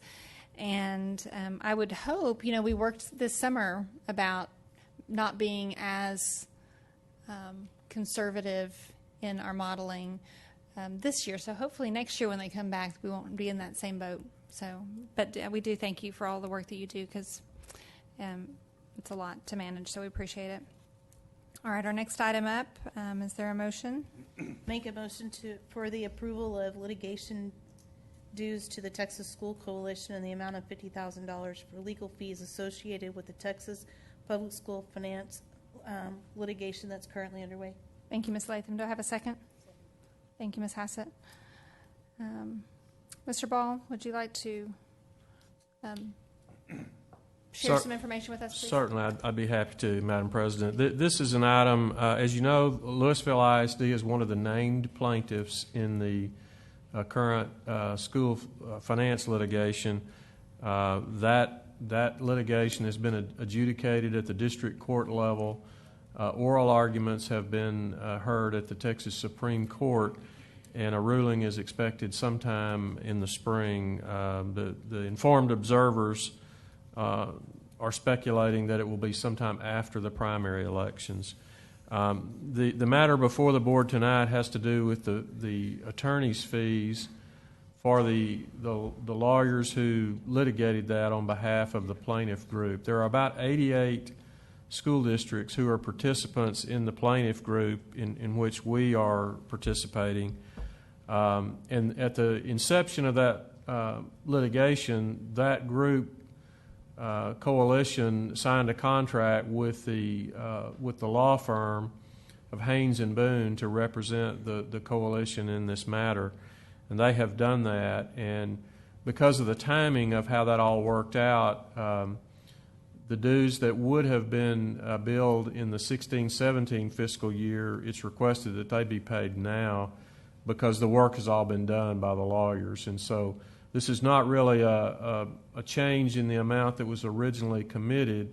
It's simply a change in the timing on which it's being paid. And so certainly I think the recommendation is that the board authorize that payment so that the coalition can maintain its integrity and stand behind the contract that it signed with the law firm, which has done a great job, by the way, I think, of representing the matter before both the district court and now the Supreme Court. Thank you, Mr. Ball. Are there any questions? Ms. Cox? So will all the other districts that are participating be paying their fair share of this litigation fee as well? Many of the districts in fact, I looked at that this afternoon, many of the districts in our area, such as Plano, Frisco, Highland Park, have already paid that. Of course, I'd be out of line to try to speculate on what other districts may do, because each district, just like ours, it's a decision for the elected boards of each of those districts. So we're hopeful that all of them will step up and pay, and many of our neighbors have already done so. Any other comments or questions? But this is not an additional amount. This is an amount that we had signed on. It's just the schedule is a little bit quicker than what it had originally been anticipated. That is correct. Okay, thank you. All right, all those in favor? And that's unanimous. We are going to actually jump back up to item number 2 because we did not vote on that after we had discussion.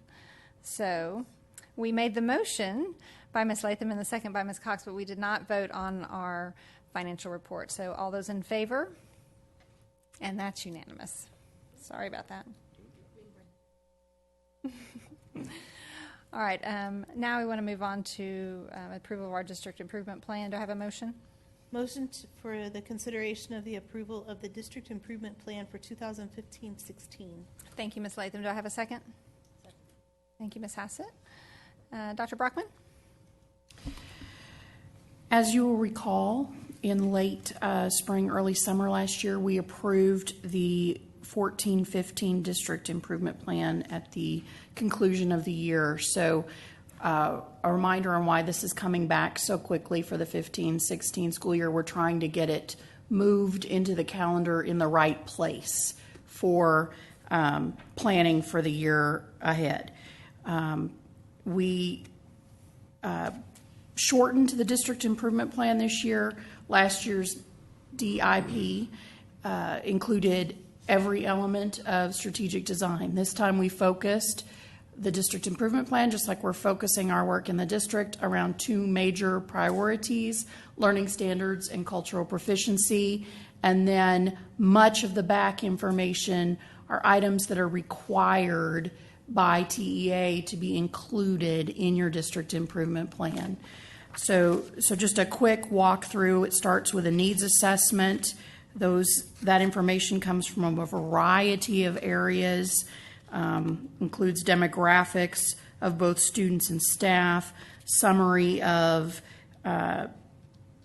test results, student assessment results, and then strengths and needs as identified from, yet again, a variety of resources, some from the state, some generated internally.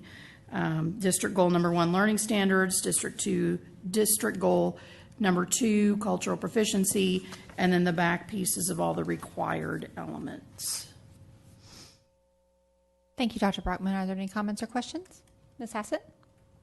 I did forget, Mrs. Rapp, why aren't we using iStation more on some of the sources than we are currently? I know I asked you lots of questions earlier. Oh, no, it's on. We are just in the first year of using iStation at K through 2. So last year we were still using DRA EDL. And then the iStation at 3 through 5 was campus choice about using. We weren't mandating that it be used across all students in grades 3 through 5.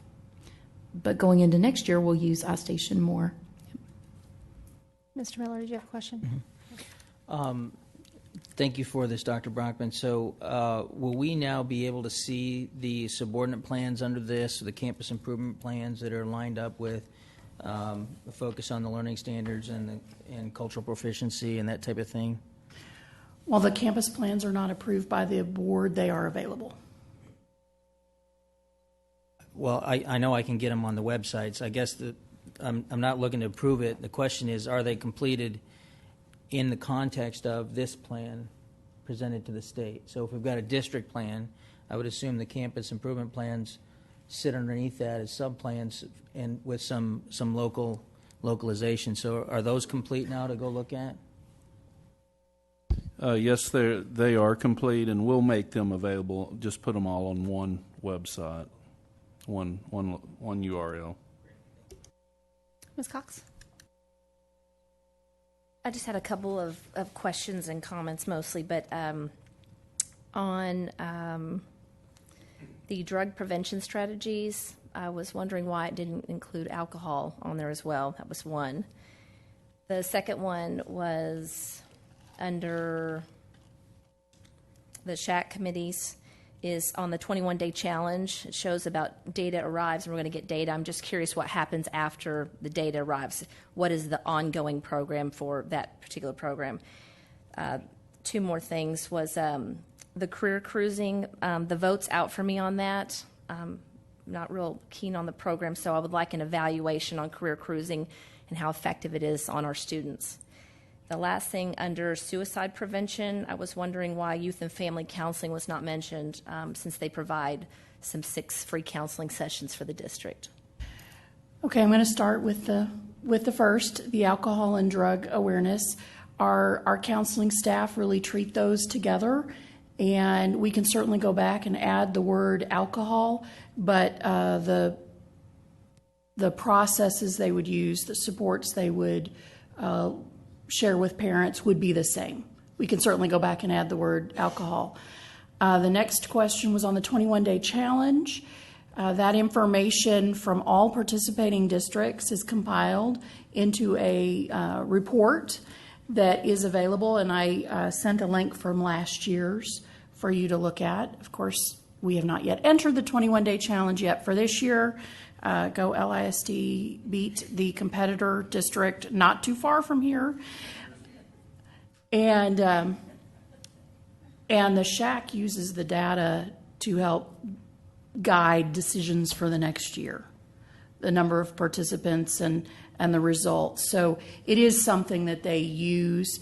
When I talked to Ms. Fry and Ms. Vincelette today about the 21-day challenge, they're very excited about the program, want to see it continue. It does provide some valuable data for us. And on the suicide prevention, we have a number of partner resources that we have available for families that counselors share with families. So didn't feel it was appropriate to list just one when there are a number of options available. But there was Journey to Dream was in here, so I was just curious why one was listed over the others. So I would need to go back and ask Ms. Ladahoff again. Career cruising, I will take a note of that. Okay. Are any other comments or questions? Ms. Timish? I have a question. I'm not sure if this is the place for it, but on our strategic design goal number 2, we have specific result 5, just the school hours by establishing hotspots and sharing content through a digital storehouse. Is that something we're still moving forward or looking at or discussing? I will say that that has come up in our technology task force conversations as we're looking at how to make sure students have the access that they need to be successful in their instructional program. I don't think we've landed on anything. In fact, I can say we have not landed on anything, but it does keep coming up in conversation. It's a big thing to tackle. We're going to have partnerships to tackle. Well, and that's something that we've talked about. It's just even if different community groups can tackle a piece of it or adopt a spot. Just like we have litter on the side of the road, why can't we have hot spots where you have a sign that says adopted by in this organization, and it's a specific hot spot for that area of students in our community that needs it? Just a thought. Thank you. Mr. Miller?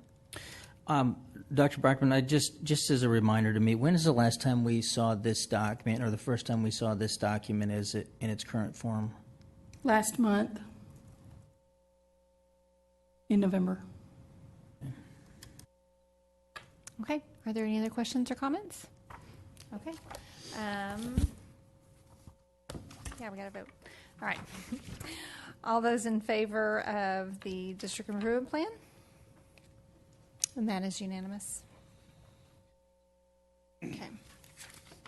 All right, moving into consent. Are there any that we need to pull? Ms. Cox?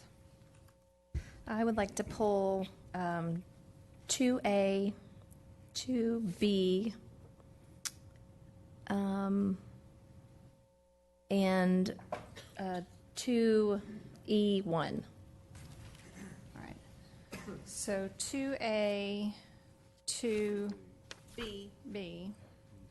2E, and 2E1. Okay. Are there others? Miss? Oh, it does? Okay. Anybody else? No? Okay. All right. Well, could I have a motion to approve those not pulled? I make a motion to approve the consent agenda items as presented by the administration with the exceptions of the items pulled, item 2A, 2B, and 2E1. Thank you, Ms. Latham. Do I have a second? Second. Thank you, Ms. Vaughn. All those in favor? And that's, Mrs. Cox, what was your vote on that one? Okay, that's unanimous. All right, do I have a motion to consider 2A, 2B? Motion to consider approval for consent agenda items 2A. Do I have a second? Second. Thank you, Mr. Miller. Would someone like to speak to the motion? Ms. Cox? Yes, I just would like an explanation on item number 3 for food services, the reason for the change. Be happy to address that, Ms. Cox. Those are both that and item 1. Item 1 is the same thing for the general fund. What those two budget amendments are is a recognition of the purchase orders or encumbrances that were in place at the end of the fiscal year, which is August 31. State law provides that all of those purchase orders are canceled, in effect, at the end of the fiscal year, and they have to be reauthorized. So this is the amount of goods and services that had been ordered in August but had not been received until September. And so this is really sort of a housekeeping thing. It simply is moving those expenditures from one fiscal year to the next because we have to record the expense or the expenditure in the year in which the goods are received. So that's really what item 1 is here and item 3 both. 1 is for the general fund and 3 is for the child nutrition fund. Are there any other comments related to that, Mr. Miller? I can't get it to come up on my iPad here, so I guess, Mr. Ball, if it would be possible, I'd like to see this in a form that is, this was a lot to assimilate and really looking at the optics of what's being changed. So is there a way to get this in a spreadsheet that can show us, based on the budget we approved, the current budget, and the proposed the changes. I'm willing to support the vote tonight, but would like to see it in a kind of a comprehensive view versus kind of this detailed total general fund 199 But type Tracy, thing. they're not really changes. It's really a timing issue. So we already approved the amount in our budget, but the fiscal year end came, and according to Yes. state law, they cancel those. So we're reauthorizing stuff we had already authorized, but we're not changing our budget. We're just reauthorizing. Well, we're amending our budget. That's a change to that's an amendment to the budget. It to me is about optics. So I could very quickly move to being reluctant to changing because I don't like amendments to the budget. But if we amend the budget, I'd like to see it in comparison to the original budget is all. I understand that it's carryover and encumbrances. That's not a problem. But I'd like to see it visually compared to the previous budget. The answer is absolutely yes, we can do that. In fact, we will do that. Each month, we show in our financial statements the originally approved budget, the amendments, and the ending budget. So that will be in next month's report. But I think to further clarify, what these dollars do is we're reducing the fund balance by the same amount that we're increasing the budget. And it goes to the timing issue because as Mr. Peterson indicated, we ended the year with a $155 million fund balance in the general fund, so this amendment would reduce that by $4.3 million in the general fund, and it authorizes an increase by the same amount in the various functional categories to reflect those goods that were not received until September, that we had ordered. And in fact, we had entered into a binding agreement with some vendor for each of these items. We just didn't get delivery until September, and so this just moves it to the appropriate fiscal year. But we will certainly, and is our normal practice, to show you the effect of that. And what we probably should have done in this is shown you on a pro forma basis what the impact would be if the board were to approve this. But typically we do that after the fact. Ms. Hassett, do you have a question?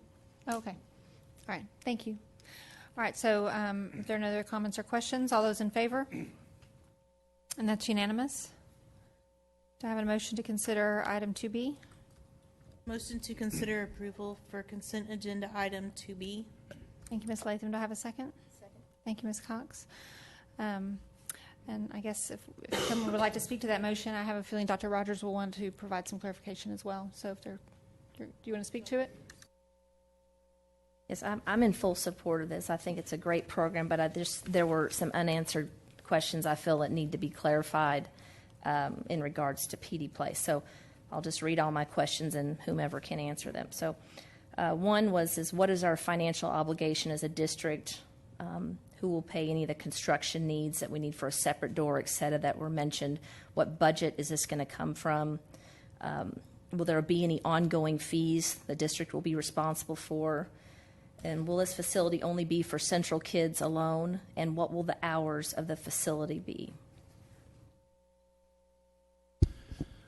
Ms. Cox, I will try to address some of it. I do have Ms. Vincelette, our Director of Health Services, and actually Larry Robbins, the CEO of PD Place, is here. The financial cost, as of this date, the financial cost, I think, is for us is putting up 3 walls in an existing space. So, that was budgeted as far as through facility services, through some of their, I don't know the total cost, but I can tell you we walk the facility to keep it minimal. If you need some more specifics, we can get that to you. So we budgeted for that? They have budgeted costs as far as renovation, just as a budget, not for PD Place, but just for exist. Budget for PD Place? No. This was. That's correct. This is an existing area that Dr. Jared, the Central Elementary School principal, uses as her family family center. So that's where it's at. So. Could I just clarify, Dr. Rogers? So this is campus. I think what you're saying is the campus is choosing to use some of their facilities money to make the change, or is that coming out of the general facilities? Not campus money. No. Okay. As far as ongoing fees, I think that was your next question. There is no ongoing fee as far as I guess in general the trade-off, and I'll turn it over to Larry and Melanie. The trade-off is we're going to provide the space, and PD Place is going to provide the health personnel, and so I'm going to let Melanie talk to that. She's actually been working on this for probably the last 3 months or so. First off, I'd just like to recognize one of the young men that spoke for Downing, responsibility and privilege, and I want you to know that's how I feel about this project because of the need of that community. So thank you in advance for your support because I hope I'm going to get it tonight. So the facility that we're working with PD Place on is that Larry Robbins has written a grant, and Blue Cross Blue Shield has awarded us enough money to staff the clinic for 12 hours a week, and that's all going to be funded through PD Place. The staff and everything will be PD Place people. We're just giving the space, the custodial staff, and the utilities during this time frame. So you can see it's for a short period, and this is a multi-purpose space that's just being reorganized for a few exam rooms and a little office space for staff. The biggest priority and the benefit of this is going to be access. 65% of Texas children are Medicaid, CHIPS, and uninsured. So that's 65% of our students. Of course, PD Place can't serve all of that, but they can certainly make a big dent in it when it comes to accessibility for our kids. So I hope that you understand the impact of what that means. Ms. Vincelette, could you answer Ms. Cox's question regarding Central-only kids? Yeah, that's just for a temporary period while we're trialing it, as you can imagine, as we roll this out the door. While we're looking at other models for school-based clinics, we recognize that we'll probably have some hiccups, et cetera. So just to keep that staff and that nurse and that principal all informed until we have success, and we're hoping in 2 to 3 months, that maybe even sooner than that, actually, once we see how it's going, we'll extend it to the entire district based upon their eligibility for this program. Will the existing Pedia Place facility be closed? Oh, no. This is to supplement it. This is in addition to? Yes. I mean, it's an exclusive thing. This is why I'm so giddy about it, because it's exclusive to our students. So when we have a kid that's got a bulging eardrum and they can't get in someplace, or they need to be seen, our nurses are going to call and schedule this appointment. Now, granted, with just 12 hours a week to start with, it's limited, but we can have a parent walk them right over there from Central and get them seen immediately, which is just a huge benefit to the wait that they may have 2 or 3 days in some instances for access to Medicaid and CHIP providers, which are limited compared to private insurance. Okay, so just a couple more questions then. Thank you. Bear with me. So what are those hours exactly? I'd like to know that. And then who will be paying those extra utility bills? Will that come out of Central's budget? And then my last piece of that question is, will we have to beef up more like security cameras or whatever on that particular piece of the facility since she'll be open after the hours of the school? Okay, I can address the hours. We're working on those currently. We're having a meeting tomorrow to discuss that, but we've already decided that Monday mornings are when a lot of parents with their students line up and use our nurse as the primary medical provider. So Monday mornings from 7:30 to like 11, this is what we're anticipating at this time, or maybe 11:30, where it'll be staffed. The rest of the time, we're definitely looking at Fridays. The other day of the week, we're going to take a look at some of the data I have for office visits, specifically to Central at this time. But they kind of, in this community, those office visits are mimicked in Lakeland and Lewisville Elementary as well. In regards to the fees for ongoing custodial, was that your question, Ms. Cox? It'll be. Yeah, and Larry, you might can answer this as far as, at least early on, the hours are not going to be outside school hours. I mean, we're just trying to provide some relief. Correct. The hours as envisioned initially, which also affect utility costs and so forth. First of all, my understanding, and I certainly don't want to be in the position of speaking for Dr. Jarrett or the school, but my understanding is the space that's being reconfigured is already being used in various ways by the district. The lights are on. There's water that's already present. PD Place's use of water is minimal, and the electricity is already running. We don't run that much other equipment in terms of operating a satellite clinic, if you will. The hours of operation will be in flux as we pilot the project and figure it out.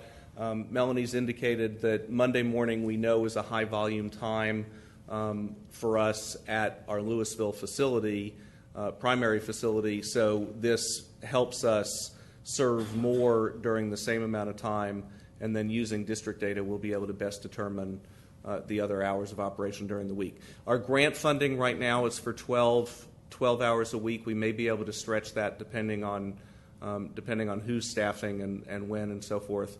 And we have some other interested funders at this point that we're working with for future ongoing funding. The goal over a 3-year period is to get this to where it's open 20 to 24 hours a week. Primarily office hours being in the morning, some secondary hours being in the afternoon that would coincide with the end of the school day, but other activities that are taking place on the campus. So we wouldn't be present when the campus is not operational.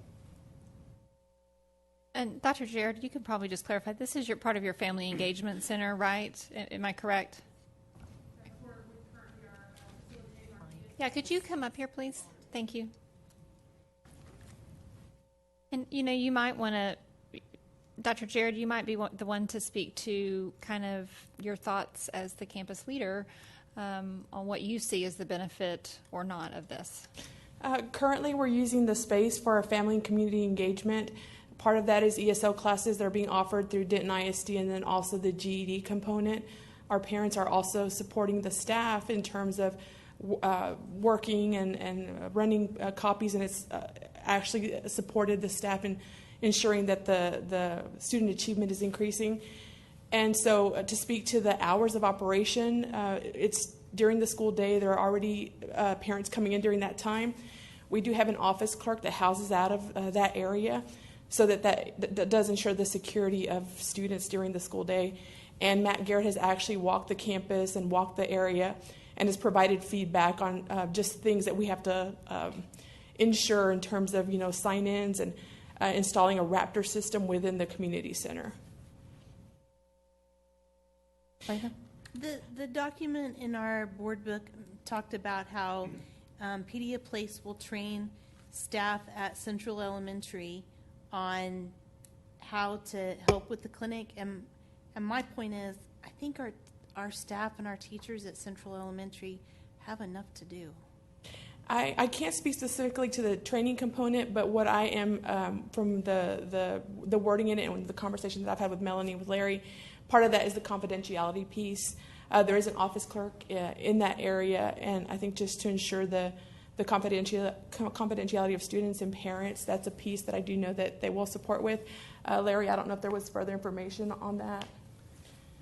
Well, what all of us want to be concerned about, and because we have to be, is making sure that we're maintaining, as Dr. Jarrett was saying, we're maintaining confidentiality and following all the various HIPAA guidelines. So because this is something different on the campus itself, we want to make sure that the campus community is appropriately briefed.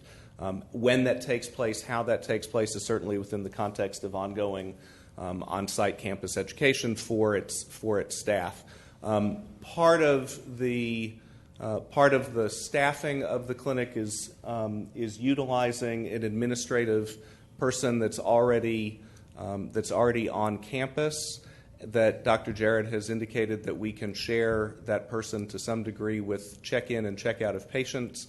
And so for that specific individual, there would be some additional training that would be required so that they're meeting both what the school needs, but also understanding what PD Place's process is in terms of getting a patient checked in and doing that. But that would be part of their regularly assigned responsibility. The goal, and I should add in this, and I think it's inherent within the memorandum of understanding, and it's certainly the goal of both the district and certainly PD Place, is that what this is about is enhancing what we can create in a campus environment, maintaining the integrity and the professionalism but enhancing the ability of the school nurse. So presently the school nurse can do a certain function, but there is a certain amount, but then they reach a point in terms of medical care where they have to refer that family to another resource, whether it's PD Place or another physician's office. And this lets them do it in a manner that potentially the family doesn't need to leave the campus.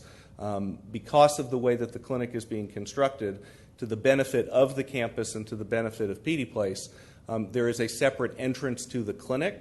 So you don't have a sick child that's going back through a school campus. They can actually exit as if the parent was going to take them in their car. But instead of driving 2 miles to PD Place, they're going around the building to enter the clinic environment, which then is very different in the sense that they're then entering a PD Place facility that has the right clinical protocols and so forth. Mr. Miller. I appreciate very much the detailed questions from Ms. Cox and Ms. Latham, and it'll help make sure that we understand the full impact of this. One of the reasons I wanted to highlight this is because I think it deserved being highlighted. The partnership here. So I view this in many ways akin to our relationship with the Education Foundation, although I know they're not similar. But when the Education Foundation gets grants and puts money back into the campuses, or Communities and Schools gets grants and puts money back in the campuses, it sounds like you're doing that, Larry, and very much appreciate the investment back into our students to really fulfill some of the responsibilities we have under strategic design, which is a safe, nurturing environment. And I think one of the things I learned is that, Dr. Jared, that you've got, because of your campus dynamics, you've got parents using the nurses as their first means of medical attention. And if we don't address this, find a way to creatively address this issue, I think we get into a situation where we're not doing everything we can to create a nurturing environment for these kids, just like we do with things like breakfasts and lunches. I think this is in line with that, and I really hope to see this expand. You know, Larry, that we can get some partnerships with other nonprofits and faith-based organizations to contribute money to where we can get this into some of the other campuses that need this across. Really, there are campuses in every zone some that could use this, and so looking forward to seeing how this works. And I know it'll be fairly dynamic as it starts out, so we'll keep close to it and look forward to seeing the impact this has on the families in your community, Cynthia. And thanks for doing this. Ms. Vaughn. I just wanted to voice my very strong support for this and stress for everyone also that we're going to get these kiddos back to class sooner and be healthy and they can learn, and that's the goal and that's what we want. So I hope you're all going to support this. I think, if I may speak to that, I think one of the biggest concerns on campus is when a child is sent home, usually we don't hear from them until 3 to 5 days later, and so that's missed instructional time. You contact the parents, and they don't have transportation to get them to the clinics because a lot of our children, over 400, are bused. So even like to provide tutoring services after school and on Saturdays, it's a hardship for parents to get them to school. So we do provide busing, and I think will just enhance the educational experience for our kids, and then also build those partnerships with parents. Because what I've seen over the past 3 years, that they're fully engaged, they want to do whatever it takes, but sometimes they just need a helping hand. Are there any other comments or questions? Before you leave, could you tell us kind of the history of how we got to this place? I mean, where did the idea of this clinic originate, and why are we here today talking about it? Well, I'll start. So I've been at PD Place now 8 years and 2 months. I think it was about a month after I started at the clinic. I had a lunch meeting with Gary Henderson, who at the time was CEO at Communities and Schools. And Gary said to me that he had been talking with PD Place for a number of years about this concept. So he really gets credit for the concept. and said that there were a number of things in the way, funding, where PD Place was at, possibly leadership, but the biggest one that he raised was getting past our ability to meet HIPAA requirements. And I looked at him and I said, Gary, that's silly. That is absolutely silly. If we can create an environment that has both separation and partnership, and I believe that we could, that this was a doable deal. Well, then it's a matter of priority and what did PD Place need to be able to do in the ensuing 8 years that then got us here. And we opened our clinic in Dallas 2 years ago. That's taken on great growth. And then our board started asking questions about, well, what do we do next? When do we open the next clinic? And some were thinking large, and no, we're not doing large. Let's have that conversation, but I'm not sure that large is exactly the right thing. Now it's time for real strategic, creative thinking about what do we do next. And this is this emanated from the board. So Dr. Rogers gets a lot of credit for that in his board leadership of PD Place. But and then, conversation at the district level in terms of what are the needs of the students with Melanie, and then at the campus level in terms of what does Central have available. And we know that Central students in many cases are our patients, and so symmetry just became quite obvious to all of us, and I think we just very easily engaged in an ongoing conversation about how do we make this happen. Ms. Sheffield, if I can say something, and I appreciate some of the credit, but it's certainly not due to me.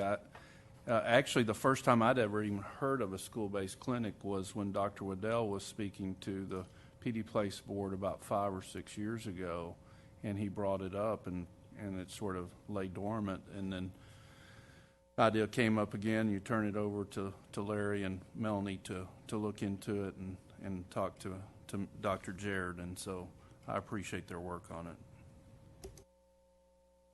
Thank you. Ms. Latham? I'm really conflicted. It's kind of like providing meals.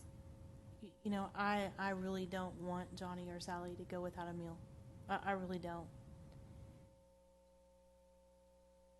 And I don't want Johnny or Sally to go without getting medical attention.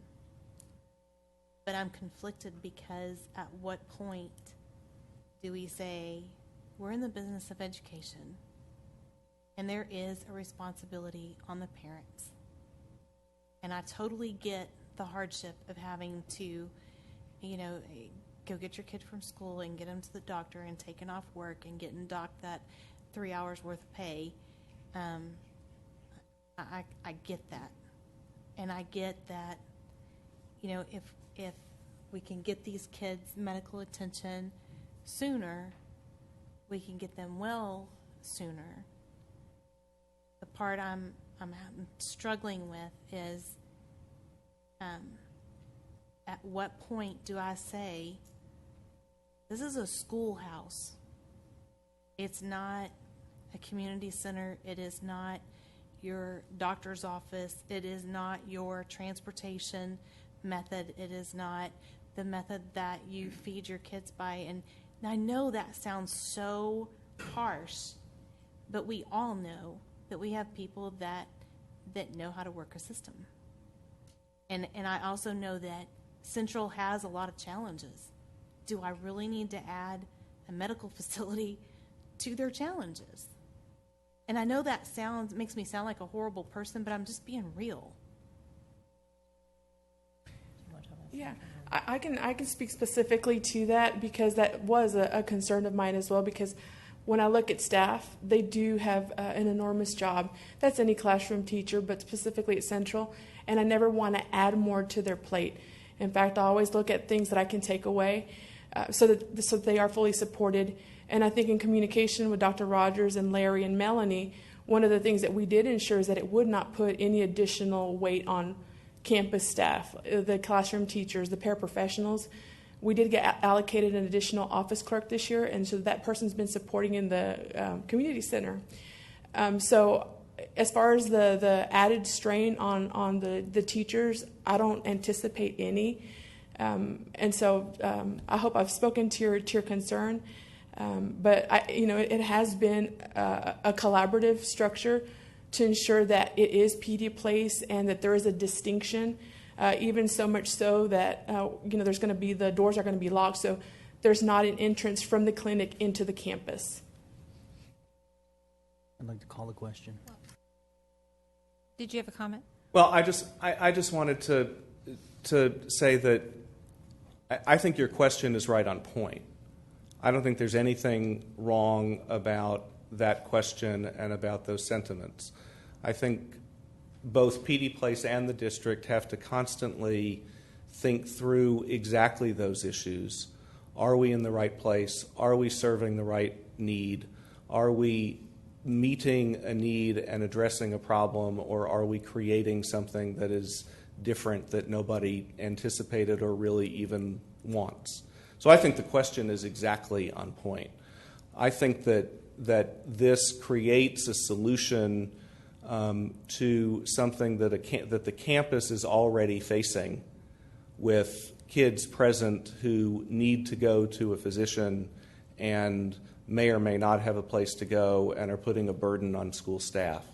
And so this creates a means for school staff to create an easier mechanism to, it's a terrible phrase, but to process those children and those families to where they need to get, utilizing a facility in a space that really, for the most part, is sitting dormant at this point in time. So it creates opportunity where there is opportunity, as opposed to creating something that's detracting or taking away from another program or another need. Okay, so instead of them bothering the nurse, they can go, they come in Monday and the nurse has, 25 in line. No, well, let me the clinic until their parents come, right? Well, yes, but let me address that operationally very quickly, because it's a very important point. Like I said before, we don't want to take away from the role of the school nurse. So the child will still come to school. They'll still be seen by the nurse. The nurse will still be able to provide his or her judgment about whether or not that child can go back to class, or, as they normally would, tell them, you really need to call your doctor and your child really shouldn't be in school today. Under the current system, that parent is then going to call PD Place, let's assume, and attempt to make an appointment. Because it's the morning and because we're inundated with phone call, by the time we hear that message, it's now going to be 9:30 in the morning before we call the parent back. We can tell them we can see the child in the afternoon or the next day most of the time. Under this model, the nurse can make the direct referral to the PD Place clinic, and we can see them within an hour or less, maybe a tad more. But you haven't wasted a day, and the parent hasn't had to take the child home to then come back again. And so that's where the enhancement comes in. I have one final comment or question, really, before we vote on this. This is new, and like anything else, I assume we'll be monitoring that. So how do we know we're successful at the end of the year? If this is approved and we move forward with it, how are we going to evaluate its success? Well, certainly through the number of referrals that we have. The statistics on this will have to all be developed as we move forward. But right now I look at office visits overall, how many kids go home every day, how many kids remain in school, and I'll continue to do that and track how many students we refer to this clinic and how many, what they're diagnosed with and when they come back. One of the other powerful things I want to talk about in this collaboration, by the way, is the management of chronic illnesses. So with our asthmatic students, number one diagnosis in this district, developing a school-based clinic there that is going to, have some days that they may give a asthma clinic in where we can provide additional instruction and education for these kids. And I will particularly monitor those and how many of those will be a referral, because I will promise you that asthma is going to be right up there in the kids that we send over there, as well as undiagnosed fevers, et cetera. But I hope that you guys understand that my nurse is still very involved, and my nurses already make endless phone calls to make doctor's appointments. They do lots of things to help parents out at all levels and all across this district. This just provides another alternative that, is going to be more rapid and provide, just better benefit for us and make these students ready learners and prepared. So hope I answered your question. Yes, thank you so much. All right. Yes, do you have a question? If I may. Yes. I think Ms. Latham asked a really good question, so I'd like to give some perspective, at least from my point of view. So I agree that there's a challenge of, and especially with No Child Left Behind and ESEA or whatever it's called nowadays, on what the local schoolhouse does. But I think we have set precedent in our schools. Many of you on the board, the ladies, that's all of you except me, volunteer at Rockbrook. Dr. Rogers and myself, Mr. Plunkett will be there Thursday with the boys that we mentor through communities and schools. That's not necessarily responsibility of the schoolhouse. We could put that responsibility on parents.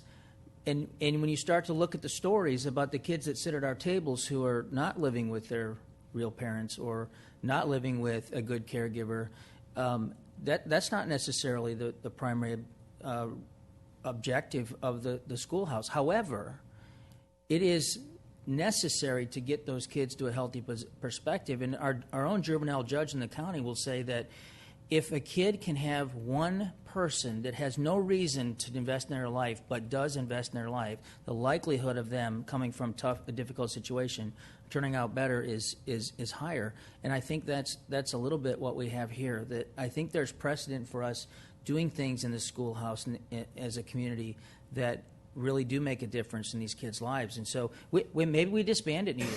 I mean, Larry, you may decide to do that, right? I mean, you got a grant, you might say it's not worth the investment. Or Cynthia, you might say the same thing. So I think that there's a 30-day notice in case that helps as well. Anybody can terminate within 30 days. If something goes awry, Dr. Jared decides that this isn't working for her school, there's a 30-day notice. Yeah, so I think let's try it and see how it goes, and I hope it's wildly successful and we're replicating it. All right. Well, thank you for all that conversation. All those in favor? And that is unanimous. All right. We have one more item to consider. Do I have a motion? Motion to approve consent agenda item 2E1. Thank you, Ms. Latham. Do I have a second? Second. Thank you, Ms. Cox. Would one of you like to speak to the? Yes, mine's more of a question as we are doing the instructional materials, as I see Pearson is on there. So I just want to know what the district has in place for any of our online materials that we're using, that we're putting systems in place to make sure those vendors are working properly. I'm happy to respond to that. We have put several processes in place, both to work with our technical services on ensuring our online materials are working smoothly. We had a much smoother launch of online materials this year because of things we've learned and remedied from the previous year.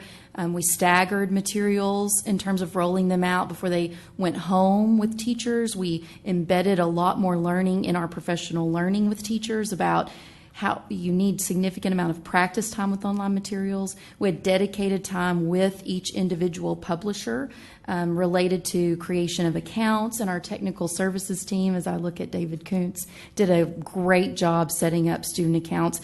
I saw a colleague from another district at the end of last week, and they were still having publisher issues, and I'm pleased to say that we're not really having any of those issues that they're still trying to overcome those hurdles from.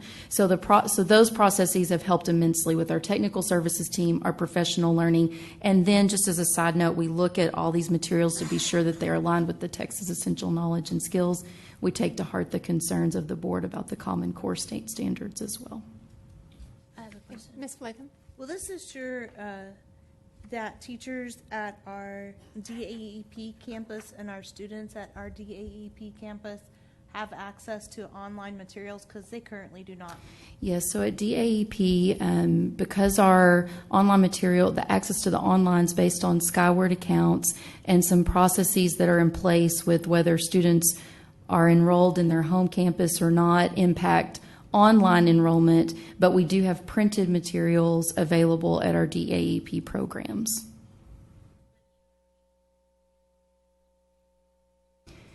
Yes, and we're working on that with technical services, but that's due to some systems with how classes are created or not created in Skyward. And we need classes created in Skyward in order to be able to launch those materials for kids and teachers. And that's a system we put in place to solve other issues that were happening with accounts in the previous school year. So one system solves one problem and doesn't quite fix another. So we're still working on that one. We are working on that, though. Okay. Are there any other comments or questions? All those in favor? And that's unanimous. The Level 3 Student Discipline Appeal hearing will be heard in January due to unforeseen circumstances that prevented the family from attending tonight's meeting, so we will not have that to consider. And we want to thank you all for being with us. It's been a great 2015, and I hope you all have a wonderful break and enjoy your holidays. And if there is no further business, this meeting is adjourned, and the time is now 9:31.